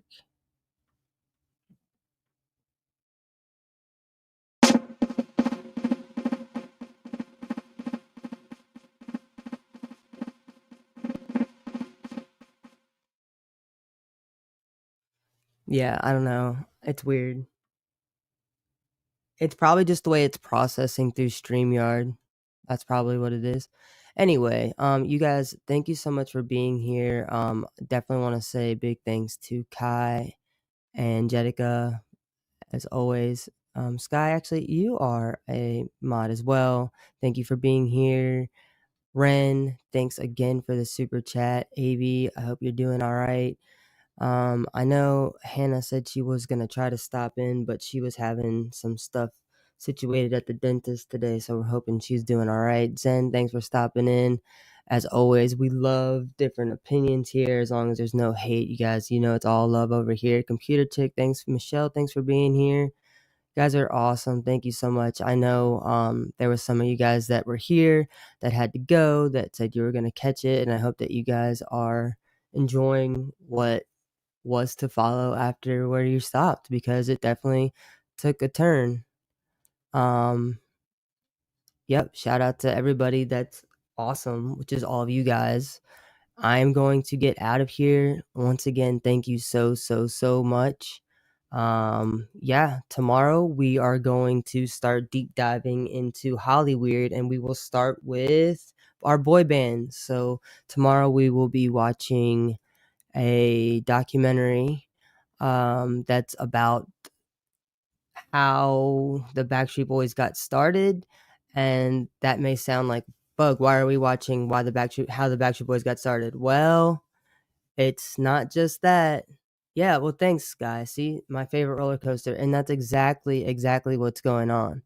So tomorrow's going to start another section of the roller coaster on a whole. We're just going to open a whole new amusement park. Let's just do that. All right, well, let me get my stuff switched over and get my logo up here and get out of here. So you guys are awesome. I'm going to try to get my new video. If I can get it situated, I will either set it to post tonight, or if I don't get it done until the time that I typically like to post my videos, I'll set it to post a little earlier tomorrow. So if I finish it this evening and it posts tomorrow, I'll make it come out for everybody between 3 and I like to always do I always set my stuff to East Coast time, just because I like it to align right in the middle. I feel like the East Coast for that East Coast area is the middle of all the different things. So even if people are on the other side, they're waking up when that side's going to sleep, and that's a good gap where they wake up essentially to that late night show. And so even if this is like later on in the evening for them, they wake up, boom, the replay's there for them. Or if it's a late night evening show, then they're waking up early as shit, ready for work, listening to all the shit. Anyway, whatever. So, for those of you guys that are members, you will get to watch that shit earlier because I do set everybody to watch everything 3 hours earlier. So, if you are on the West Coast, for instance, whether you're in the Canada or the United States or whatever, you would be able to watch. So, like, let's say it posts at 3 p.m. East Coast, you'd be able to watch it at 12 p.m. regular, or you'd be able to watch it at 9 a.m. for West Coast, or you'd be able to watch it at 12 p.m. for East Coast. 3 hours typically for my members. And then as the tiers go up, you guys will start to be able to do more things. But as of right now, we're just trying to grow. We're trying to get as many members and as many subscribers as we can. So to support me for free, all you got to do is hit the subscribe button. If you guys would like to join, there's stickers and all types of things. I know I loaded them in here. I'm just interested to see if they're available. Anyway, I'm going to get out of here. I'm going to stop chatting your ear off. I know it's been a day of me talking and talking and talking, but much love to all you guys. And please join my panels, guys. They are open. I know you guys don't want to come and talk to me, but you make me talk to you for hours on end. Who knows? I might go live here in a little bit and play the drums on TikTok. So let's see how we get this shit situated. Have a good day. Much love.